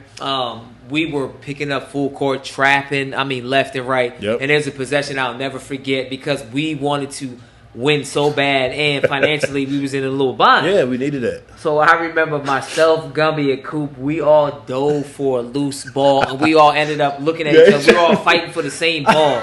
That's how hungry we were. But we all had in the referee jump ball. All of us, we just laughed at each other. We ended up laughing. We're like, yo, all three of us, this is how hungry we were. That's how we were. Yeah. So, and I wish a lot of these kids had that same type of hunger. Yeah, man. Myself, Coop, we're trying to feed that into these kids, Yeah. to our kids. Yeah. You know, we can't at the end of the day, we can't force them to have Yeah. that same type of drive and hunger. But you know, if we can try to instill that in their mind mentally, maybe later on it will click. Yeah. You know what I mean? So that's all we can do. Yeah. It's that's hard to replicate. Oh man. You know, It is. I think one of the great parts of doing this show is in hearing about the details of sort of your story and how you got where you are. And we've seen this in a pattern, I think, with a lot of the guys that you play with, Deli, is that there's a chip on your shoulder, a hunger that comes from a combination of how you were raised, growing up in this area, which for a long time, I think, even though a lot of good players came out of here and played in college, I mean, we all played in college and came out of this area. If you go back and look at the all-star teams in Montgomery County in the late 90s, all those guys went on to play, right? Yeah. But there was still an attitude that, like, maybe it's a little different now, but, like, Montgomery County doesn't have the players, let's say, like, Baltimore City does or PG County does, etc. But that why? chip on your shoulder. Yeah, man. But why? But let me ask you this, Scoop. So, but like, you know, he has a son, Tavares Jr., aka Boogie. You know, I have a stepson, JJ. But like, it's still weird to this day, and it's 2024, about to be 2025. I'm gonna ask you this: why is there? You feel like there's still a knack on Montgomery County, and why, like somebody like Boogie, that you know his son obviously, and you know nephew to me. Yeah, we're gonna talk about that. And you know, we'll get into that in detail. But the kid, to sum it up, he's very special, and I've seen him play against all type of people, and not just the DMV, and worldwide. Like, why does Montgomery County still get that knack? I honestly don't know. I think, you know, I have some friends that coach at high level basketball. And I talk to them a lot, and I take their advice, and I love what they have to say. They want to see kids play on the national level. Okay. So being on the national level comes, you either go to a prep school, go to private school. You have to play in these quote unquote, WCAC, which is the best conference there is. You know, there's no hidden quote gem. Quote unquote. I mean, that's not. But a it was gem. when it had that reputation. I mean, that's just when we were in high school as well. Yeah, man. However, some kids I don't think are fortunate to go to these schools. Whether you say, "Oh, I'll give you $10,000 a month to pay," it just ain't enough. Yes. Right. You know, and so that way you're forced to go to public school. Okay. I mean, the reason it's like that is because that's where the natural best talent is. They say is on the national level.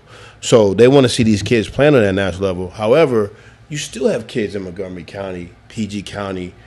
Cam Ward, for example, he's in PG County. He goes to Largo. He's going to Michigan State, one of the best there is. You know, Baba, he goes to Blake High School. Now they do play on top-notch AAU teams. You know, they play on these Nike circuits, these shoe circuits. I think that's one of the things that's separating it as well too. But you do have kids like in Montgomery County that can flat out play.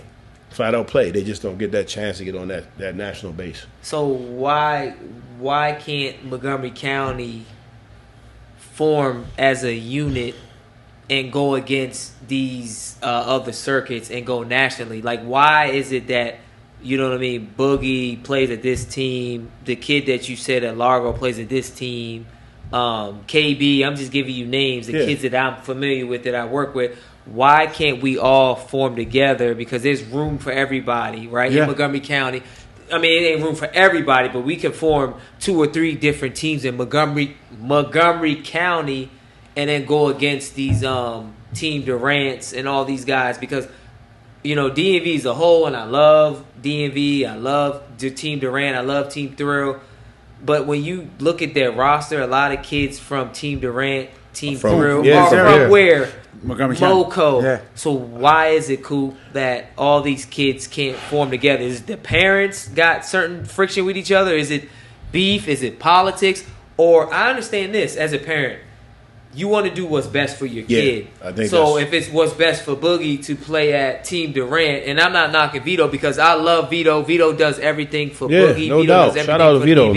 man. And Vito is going to get big. I believe that. He's right pushing. now, He's pushing, man. He's pushing. Yeah. But today, right now, they're looking at these Team Durants and all that. But why can't we form together and have a movement? Man, that question touched me for a long time, and even since like I'll use my own son, 3rd, 4th grade. Yeah. These guys now that's like on these Nike circuits, they all played together. They were with each other at one point. Yeah.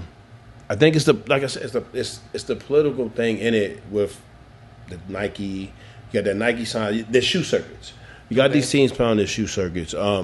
So I believe personally, from 3rd, 4th grade, by now, our team would have been one of them top teams. Yeah, Moco. I do think it's a lot of the parenting, just not some of the lack of knowledge of what's going on, and you want to get your kid in the best situation. So you see, a takeover, or you see Durant. Oh, once your kid, you're gonna go. You're going to 100% go. With me, with my own kid, I would love for that situation to happen.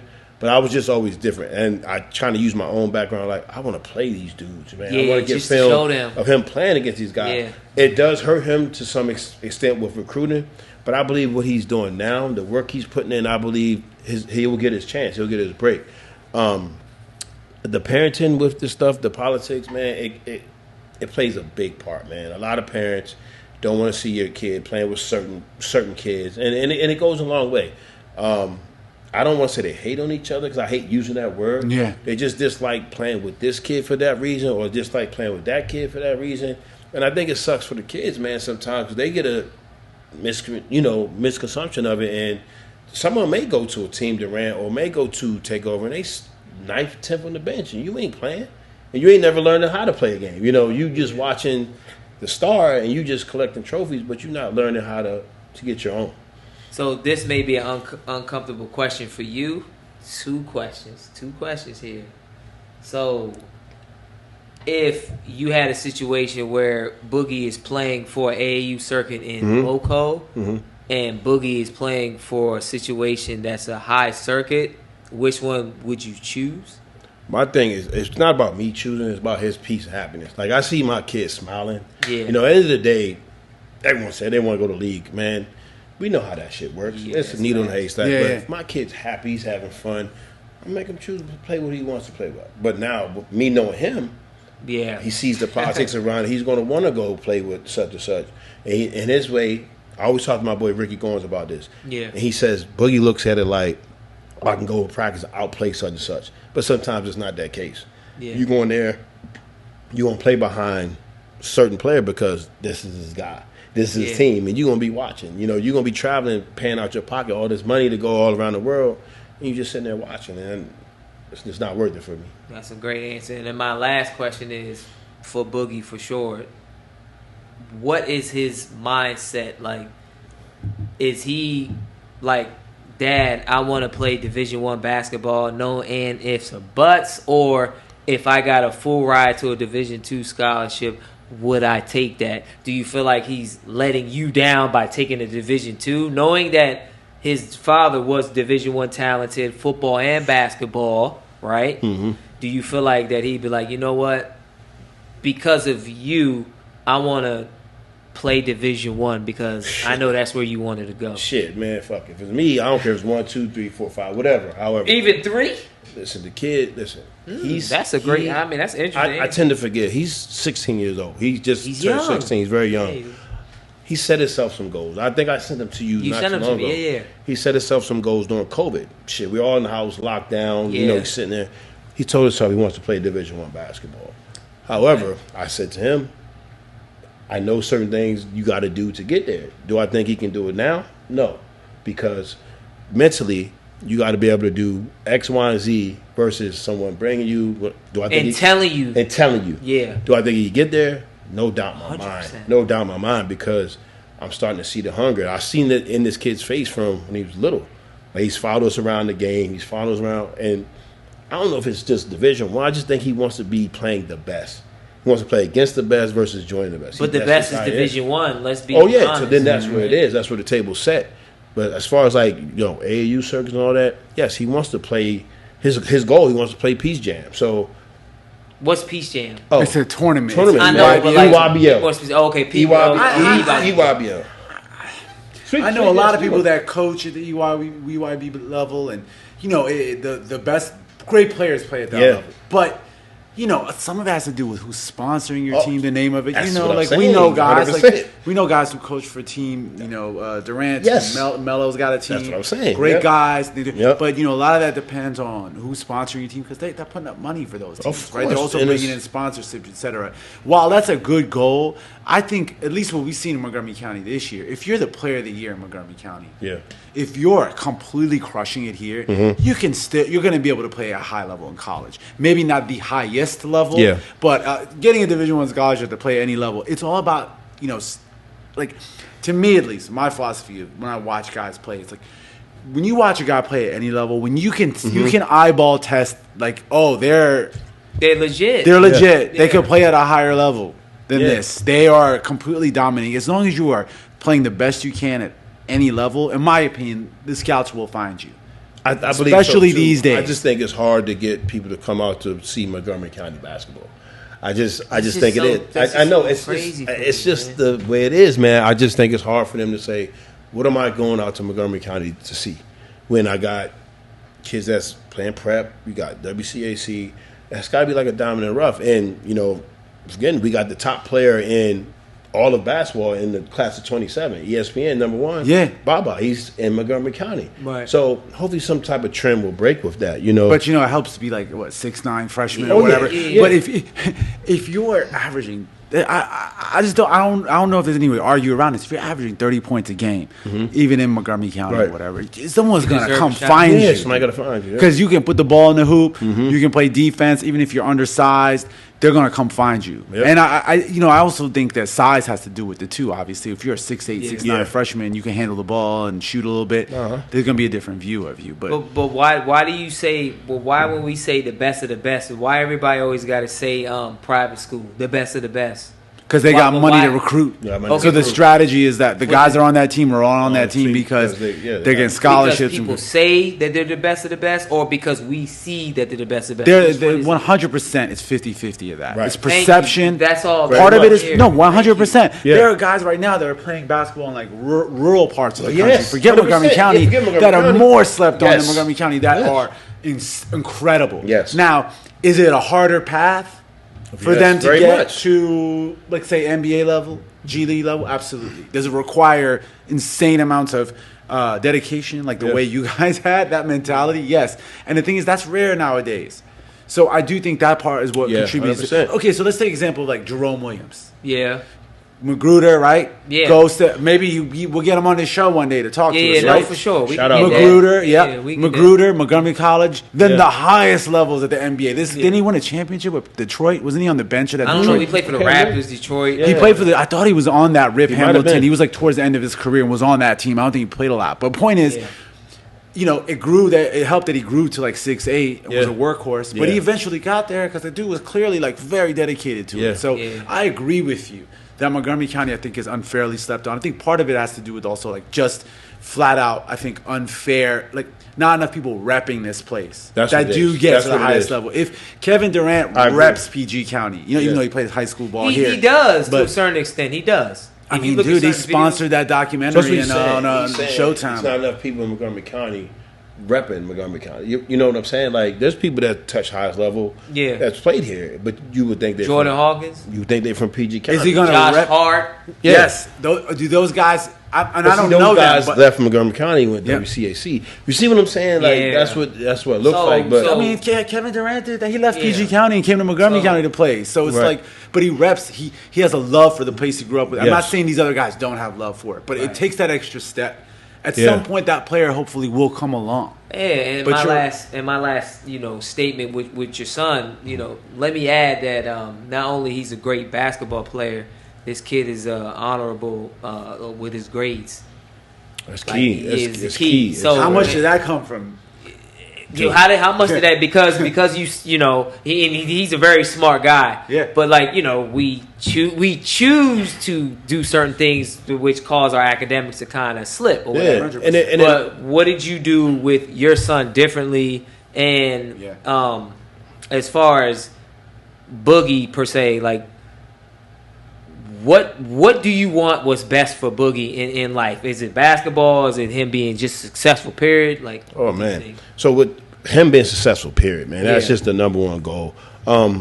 I made him. I don't want to say made him, but I kind of wrung it in there that it comes hand in hand. Yeah. If you want to play basketball, you have to do your work. Facts. So with the schoolwork, that's number one to me. And I have text messages through the chain. Like if I see one grade say, "Oh, what you doing here, man? What's going on?" Oh, he'll say, "Dad, I got to turn in, blah blah." So I don't really have to be on him as much.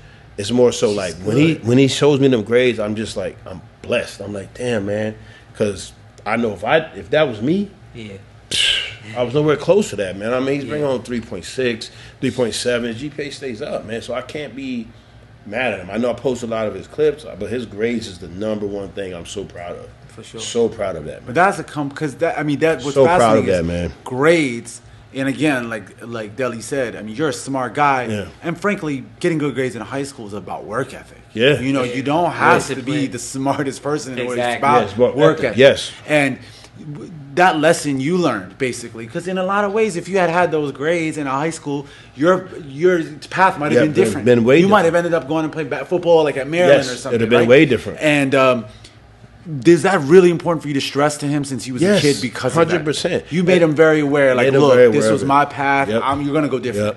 Yep. And I show him that, and I tell him that. I show him like some of my old report cards. He be like, "Dad, you really got that?" And you're getting upset at me. I said, "This is the reason why. I don't want you to go through the struggle, especially since you love playing this shit. You love to play, man. And if I can help you in any way, I'm going to help you, man. And it starts with them books. It starts with them books, man. Because if you don't have that, nobody going, they're not going. There's a lot of guys who do. Yes. So they're not going to bother. Separate There's yourself, too many man. other options. They're not going to bother. I believe it may be a situation where a school is tight, like which kid I'm going to pick, man. And they might say, you know what? I don't have to push this kid to get a good grade. Let me go with him. Just give yourself the upper hand. 100%. Give yourself the upper hand. You rather get an academic scholarship. Yeah, man. Yes. That's another thing that opens up. Yes, if there's a Division I school that's out of scholarships, like, yo, you qualify for an academic scholarship. Get on our team. Yes. You'll get some bump. Let's go. And I think that's an important part of it. Very important. Is there a particular part of so that's on the academic side. Mm-hmm. Is there a particular part of basketball that you stress to him as you look back and you're like, man, I wish I had worked on this skill more, thought about this more when I was his age, and you emphasize?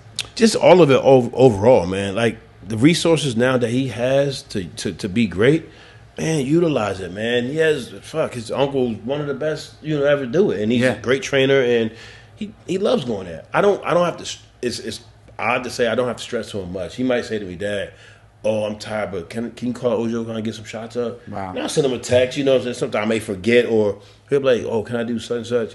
I don't really stress to him much, man. I just know he sees the game, he loves the game, he really wants to be the best that he can be at it, man. Do you see that as a trainer? Yeah, hands down. It's funny because certain gestures or facial expressions that he makes, I see him, and I don't say nothing, but it trips me out. His certain demeanor, his laugh, his gesture, like how he kind of downplays certain stuff. That's him. Jump shot form, man. It's getting there. It's starting to look more and more like yours, bro. I text him all the time. I said his jump it's shot. getting closer, man. I don't know, man. I say his jump shot looks like you. Cooper, like, nah. It's getting closer. No, dude. it looks like last year to this year. Says, as he's getting stronger, it's looking like his. Listen, the one thing that Book did the other day, that I already see with Coop, he had got the ball and he kind of like jab, sides him up, pull up. That's Coop. Yeah. So. Does Boogie know how good you were in basketball? No, real talk. Like y'all talk trash, get on him. It's funny, man. It's kind of really special and good you were. It's kind of like this generation with Kobe and Mike, right? So you look at that. I think this generation looks at the Wizards, Michael Jordan, and all that type of stuff. When you try to compare, that's kind of like with him. So he looks at the Wizards, Mike. The Wizards, cool. I think he looks at me, man. You can't do such and such. So, but I have certain footage. He's like, oh, you did that, and I'll shock him with it. I'm like, he gonna see. Yeah, no, I'm just saying, yeah. So he I don't think he really understands. Now, I will tell you this, man. At that age, I think he was 10 times Who's better? Oh, he's better than you? I think he was better than me overall. At as far 16. At 16, man. Yeah. I mean, physicality, you was stronger. Oh no, he couldn't match that at all. But his game, because he didn't have to grow up, bro. The skill set, right? Yeah, right. His skill set. I played with him. He does certain stuff that in my head. None of us were doing that at that age. I tell him all the time, airball. If I do, and I think that I'm trying to get him to the mental and the physical toughness. However, I don't think he is there yet because he hasn't been through things I've been through. You know what I'm saying? And that's part of my reason. That's part of my fault because. My son, I'm not. I don't want to say I spoil him, but I give him what he needs as far as his grades. But that's the whole goal as a parent. Yeah, we don't want them to grow up like we grow up. But I do want him to feel the raft a little bit. You know, but you can't manufacture that. What I've learned now is that these kids are growing up differently than we do, whether we like it or not, and also because we're doing better, right, than our parents did. So they're going to have experienced life a little bit, and there's no way to artificially create. And I struggle with that. And I struggle with that sometimes. Like, what am I doing here? Trying to. It just don't even make sense. You know. So it's just the kids now. It's just what it is. We gotta like adjust with the time versus like trying to turn back the clock. That's very true. But very true. But I'll have to say, having played with him, the precision was the way. And this is going to be one of the questions I have. And I like them playing with you guys, like because you guys play the game the right way, and it's like, damn, And he's been on some teams where he's have to shoot the ball 25 times. Yeah. It's not the type of player he is. But when he plays with some of the older guys, he is ball moving. It's fun. Yeah, it's fun. And that gets him back to like, oh, I love this, man. I love this. I love this. So yeah, because I think he plays with a lot of precision, right? And this is an interesting question I have, like for both of you guys. Is one, having a kid that plays ball, both of you guys do, but also you train kids. I remember asking schools this one time because I started playing ball again like 3 years ago locally with guys, 2.5 years. Long time, man. I stopped playing for like 6-7 years. Oh, man. I lived in New York for a while. I got hurt. I got lazy. I was worried about other things. Yeah. So I started really playing again like 3 years ago. I finally feel like I'm getting back to playing at a speed that's fun. But I remember asking schools one of the first times I saw him playing ball, like, what's the difference between the players now and when we were growing up? And he said something to me I remember stuck with me, which he said, like, they're very skilled now.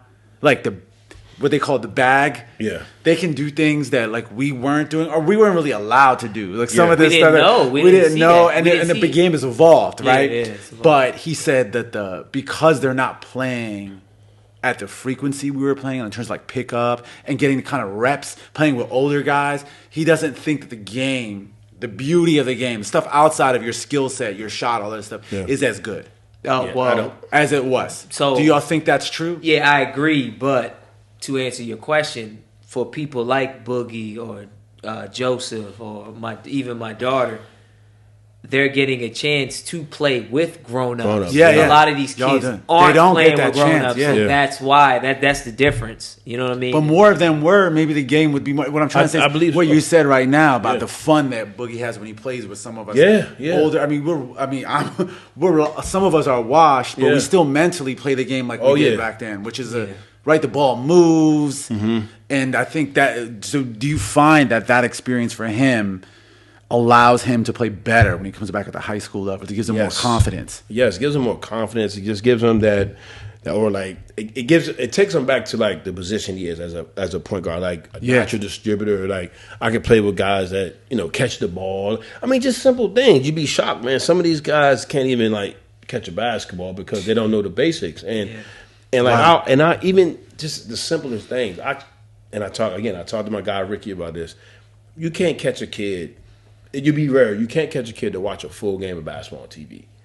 You can't, because we're into this highlight area. You see this? But did you see the full game? Did you see he dropped 6 passes? Those type of things. Like, it's very hard. So it's hard to say which kid really loves it. Interesting. Yeah, I mean, you can tell who loves it and who doesn't. Yeah, by body language. Yeah, by body language. That too. Work ethic.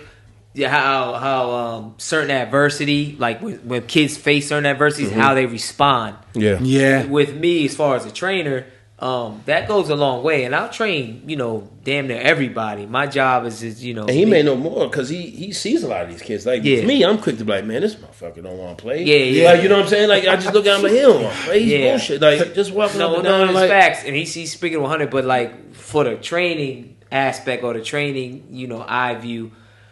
I have to kind of see past that sometimes because I may see certain potential in certain. And he's good at it, and he's like, just give him time. I'm just old school. I'm going like, man, this motherfucker don't get him off the court. He can see that, and he's good at that part. So and I got that. I have the old school mentality, but I also have to evolve as a trainer as well. Like you have to evolve as a basketball player. Yeah. So there's certain kids that may develop faster or slower than others. Yeah. Like one thing with Boogie. I mean, from the womb, since he came out, you already knew that the kid was going to be special. Like, he followed us, like he said. Like, he was there when we played against Kevin Durant. Oh, he was there when he played against Bradley Beal. He was there when he did Steve, with Steve Francis. We have a picture with me, Boogie, and Steve Francis. He was there when Jaren Jack, Quinn Cook. I could go on. Yeah. So Boogie soaked it in, and what's amazing and special to me that puts a smile on my face is like Coop and Boogie. Coop and his son, they have kind of the same type of demeanor and approach. They're very quiet, but they're silent killers. Mm-hmm. Yeah. But, I mean, Coop a little older now, so Coop is a little bit more vocal. But when I first met Coop, he was more silent to me. I don't know. Richard Montgomery may have been more vocal, but when I met him, as far as like towards the end of the he didn't talk any trash. He was dropping buckets, didn't say nothing. He wasn't talking any shit. He might laugh at but he wasn't like, how some guys were like, right. Nah, it's funny, man. Hit 2 threes already talking shit. Now you can't stop me from talking. Right. But even when we got down to farms, I remember Miles saying, "Man, who the fuck that motherfucker ain't talk like?" He talking about me, and I just thought it was the funniest thing ever because I didn't say much. Yeah, but he's like, "This motherfucker good, man. Does the motherfucker talk?" It was just a funny thing to me, man. So and we're gonna get to the Goodman League part. We might as well do it now. Please tell us about the Goodman League story. One time, and I got a track wing down for this video, but one time Coop, this is when he didn't say a word. So this is when we were still the underdogs and slept on. I started off slow. Gumby started off slow. Coop went on a 9 or 12-0 run by himself. Wow. No bullshit. Okay, so this is in Goodman League. In Goodman League, man, it was a lot of pros. I can't remember per se who it was. It might have been Ooze and Oz, and this was Team Ooze and Oz. There was a lot of dudes, Duke Cruz. Okay. He had a stint in the NBA. Yep. A lot of these guys, Chris Matthews, a.k.a. Lethal Shooter. Little JoJo, my guy, he was a beast. So we were struggling. When I tell you Coop went on a 12-0 run and Miles was like, instead of, 12-0 Lincoln Park, he said timeout, 12-0 SuperCoop. I remember that. Was it on threes? What was it? We always, one thing that me and him really relate on, like you have to be a 3-level scorer. Yeah. That 12-0 run was a 3-level display. Wow. It was jab, 3. Man. Okay, jab, pull up. You take away my 3, I shoot the mid-range. Yeah. All right, I got a little mouse or a little boy, mouse trap in the post. He posted him, and he scored on him. And he figured it out. And this is when I know Coop is in that zone, is when he's a little bit more vocal. Because he don't really say much. He let me do my thing, penetrate, kick to him. No. Ojo, like he was telling, like that was like, and I have nothing in, and I trust him so much. Like even if it was a game when he hit it or miss it, I wouldn't be mad because 9 times out of 10 he would make it, and that's the same way I feel about Gumby. Yeah. So when he went on that 12-0 run, I wasn't surprised, but I've never heard Snapper say, "Timeout, 12-0, SuperCoop." And SuperCoop is one of Miles' favorite players. You know what I mean? What did that feel like? Man, and I think Wing wasn't my... Right. I don't know if I was one of his favorite players. He might say that, but every time me and Wing had a conversation, he would always bring up SuperCoop. Wow. SuperCoop. He loved SuperCoop's game. Maybe because he loved, God rest his soul, he loved SpongeBob's game, and Coop and SpongeBob had a similar game, but Coop could shoot better than SpongeBob. But as far as like the physicality and the intimidation, like they both had that like Mike Tyson type of feel. They didn't have to say much. Sponge may have ran his mouth a little bit more, but Coop didn't really have to say much. Bulldog. Because he would just bully you. He would go at Baby Shaq, and Baby Shaq was going to come on this episode, in the near future. That's my brother Shaq. It was just amazing. So I've never heard that. Somebody at Miles has that reputation in the DMV just because of his voice is legendary. His voice is legendary. He could just gravitate people. The way he could bring people in, just that type of grittiness down the farms.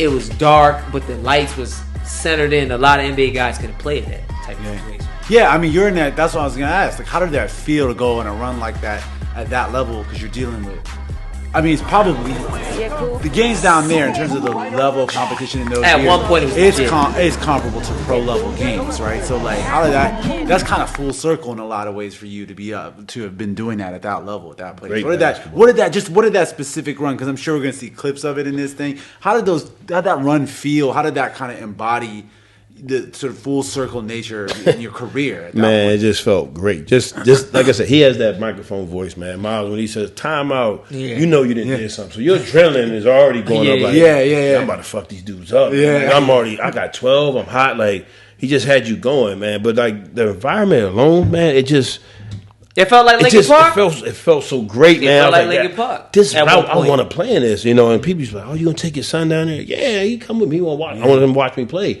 against some good pros, some good basketball. But that right there, when he said timeout, SuperCoop, I was like, man, I felt great right there. I felt great right there. Man. I was on top of the world. I ain't gonna lie to you, man. It was amazing. It was amazing. Yeah, when he said, when he added on to like, you gonna take your son down there. So I'm gonna elaborate on that. Everybody knows, Berry Farms, that neighborhood wasn't really the safest Southeast place. Yeah, DC, it wasn't the safest place. But like when you got inside them lights, inside them gates, it felt safe. And Yes, I felt home. I felt at we home. all felt at home. And I'm from know what I Montgomery mean? County. They call it suburbs, but But at Lincoln Park, Right, at one it point, was. I would personally go down the road, and people from Southeast back in the '90s, they knew about Lincoln Park because, and I'm not bragging about this. This is just facts. Yeah. For people like Mouse, or people that's from Mouse is from Lincoln Park. Yeah. They call them Rockville, but people from Berry Farms in Southeast, they knew about coming up to that side of town. Yeah. So when people be like, yo, you bringing your son down there? We be like, yeah, because when we got inside the gates, we felt that type of respect and just being comfortable. Anything can happen to anybody. I'm not saying people are untouchable. Yeah. Anything can happen. But the fact that where, Boogie came down there, JJ came down there a few times. Even I brought Brianna as a newborn down there once or twice. Because, in the back of my mind, be like, man, we don't know what could happen. But we were at peace with it because Miles made us feel at peace. You know what I mean? Yeah. And for me, I did it 10 years strong.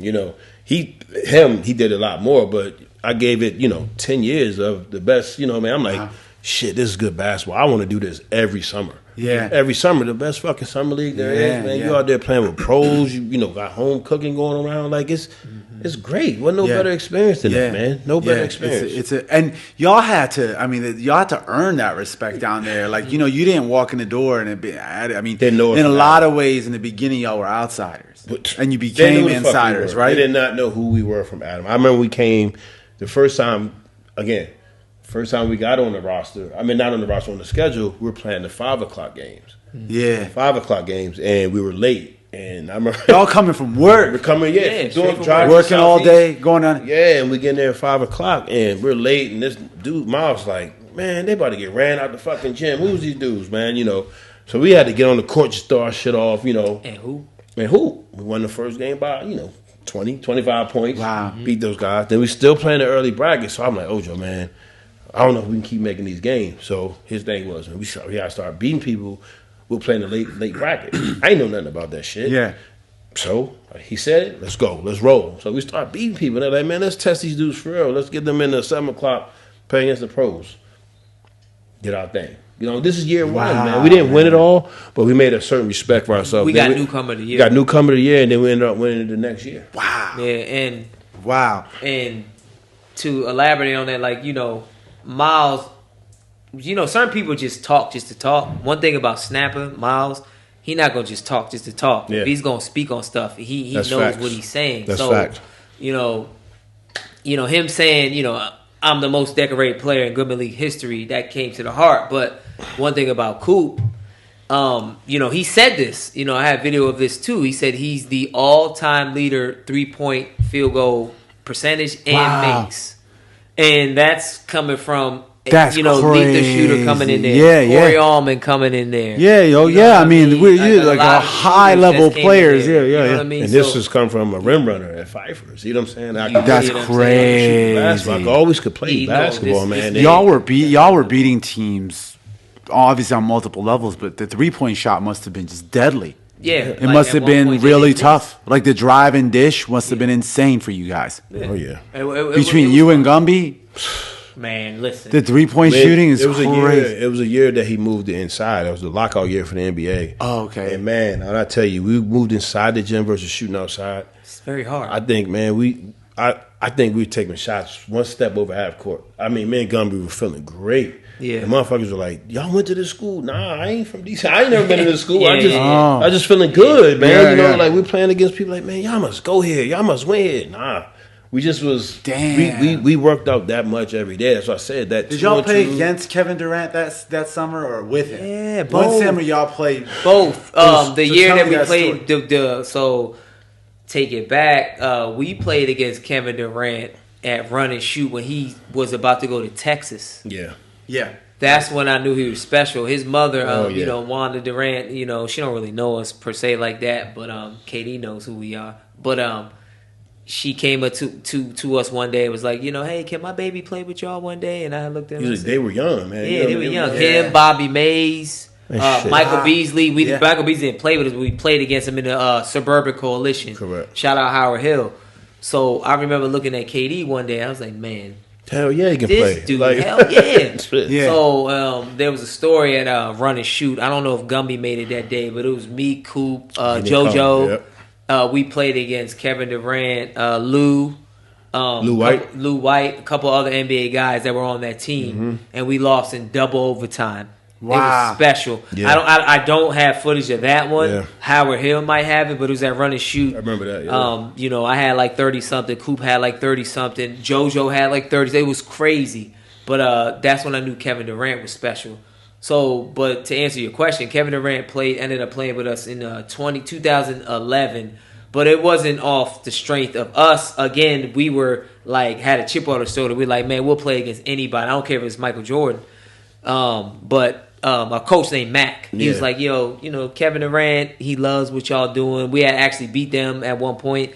So Kevin respected just the way we played the game of basketball, and he asked to play with us, and we weren't going to say no. Yeah, of course. We were like, hell yeah. All right, so y'all saw him play then. We saw him play back then, and we saw him play I always now. seen them motherfuckers play. Yeah, we always see him. I kind of followed him after high school. Exactly. Yeah, he was killing. After that time. Dude was that. So we already respected his grind. Yeah. He was very quiet at the time, didn't say much, and we were quiet at the time. Yeah. Going down the road because we had something to prove. Mm-hmm. So it was just a thing that was meant to happen. Now, could I tell you that today, me speaking on it, that this all would come in a circle? We wouldn't have knew this. Never knew that. Yeah. But that's the great thing about history. And one thing he spoke on Ricky Goins. One thing that I did stick with Ricky Goins. He said, "Ojo, history is history, and one thing you can't do is take away history." Yeah, right. So that's just what it is. Wow.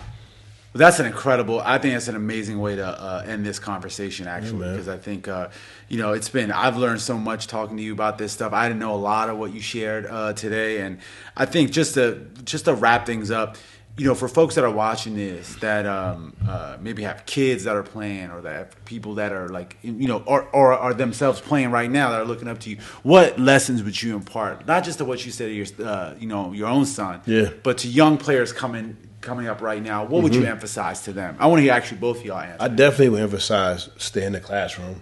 That's stay headstrong, stay into them books. Also, do what makes you happy. Don't get caught up into the politics of everything, because at the end of the day, if you're not happy and you chasing something that don't belong to you, you're gonna be miserable. If you got a smile on your face, you're being happy, do what makes you happy, follow that lead. Incredible. Yep. And for me, my advice is, how some people, like when you start to excel in life, right? You tend to worry about other people and who's around and who's in your circle, and you look at positive vibes and this is third. But what I've learned personally, people that's around you could fake support you for 2 weeks or for 5 years. But at the end of the day, if you trust what you do and you believe in what you stand on, either they're going to come with you and support you or they not. So my whole thing is, like what Coop said, do what makes you happy. We're all human at the end of the day. We all have feelings. We all kind of self-conscious of what people say. But if you just trust what you do, good or bad, or people gonna support you or not, I think good things will happen. There's a reason why that I started this like Both End podcast. One is to put people on like myself or people like great people like Coop. I watch how he has a positive influence on kids in school. We work together, right? Mm-hmm. I see kids that they don't even go to certain teachers. They don't even go to certain counselors. They'll go to him first for approval. They'll go to him first for life advice. Mm-hmm. You know what I mean? So a lot of times me and him might know a kid's situation before the principal knows, even before their parents know. Yeah, because a lot of these kids might not have that relationship with their parents that they wish that they did. And that's the sad part with society. Like, one thing that me and him will do is, man, we'll give our shirt or shoe, our last dime to a kid just so they can most definitely feel love and appreciate it. Man. It's holiday season right now, and a lot of these kids. I just talked to Tristan. I asked him, I said, "What you doing for Thanksgiving?" And it kind of broke my heart because one of the kids that we work with, man. He was like, "I don't even know. I'm probably just gonna go watch the game." And I'm like, and I sat back and I was like, "Dang, a lot of us have family." Yeah. You know what I mean? That we can look back to. But even with Coop's story and, playing pro and playing college and his legendary stuff at Richard Montgomery, he didn't really have a mom later on in life and a dad that could kind of guide him to that life. So for him to, lead, his son and his daughter, and he had support of his wife, man, that like speaks volumes of him. Like, he could have went a certain way. I mean, like we said, Lincoln Park is a rough town back in the day. He could have chose to go a certain way, but he saw a bigger picture. He saw when his son and his daughter was born, he saw a bigger picture for them. It's not about him anymore. It's about his kids. And that's what's legendary about the legacy of SuperCoop. Yeah, and what's wonderful about that is that basketball brought you to a lot of that, right? That little in a lot of ways, you have this family and that this round life. Basketball, man. It brought me so much family, so much love, so much discipline. I look into that ball, I see different headlines, man. I'm like, damn, this thing right here. It's incredible. This has been Both Ends Podcast. Our guest, SuperCoop. Legend in the DMV. We'll be back with another episode in the future. But this has been another episode of Both Ends Podcast. Thanks, guys. Appreciate it. Of course. Salute.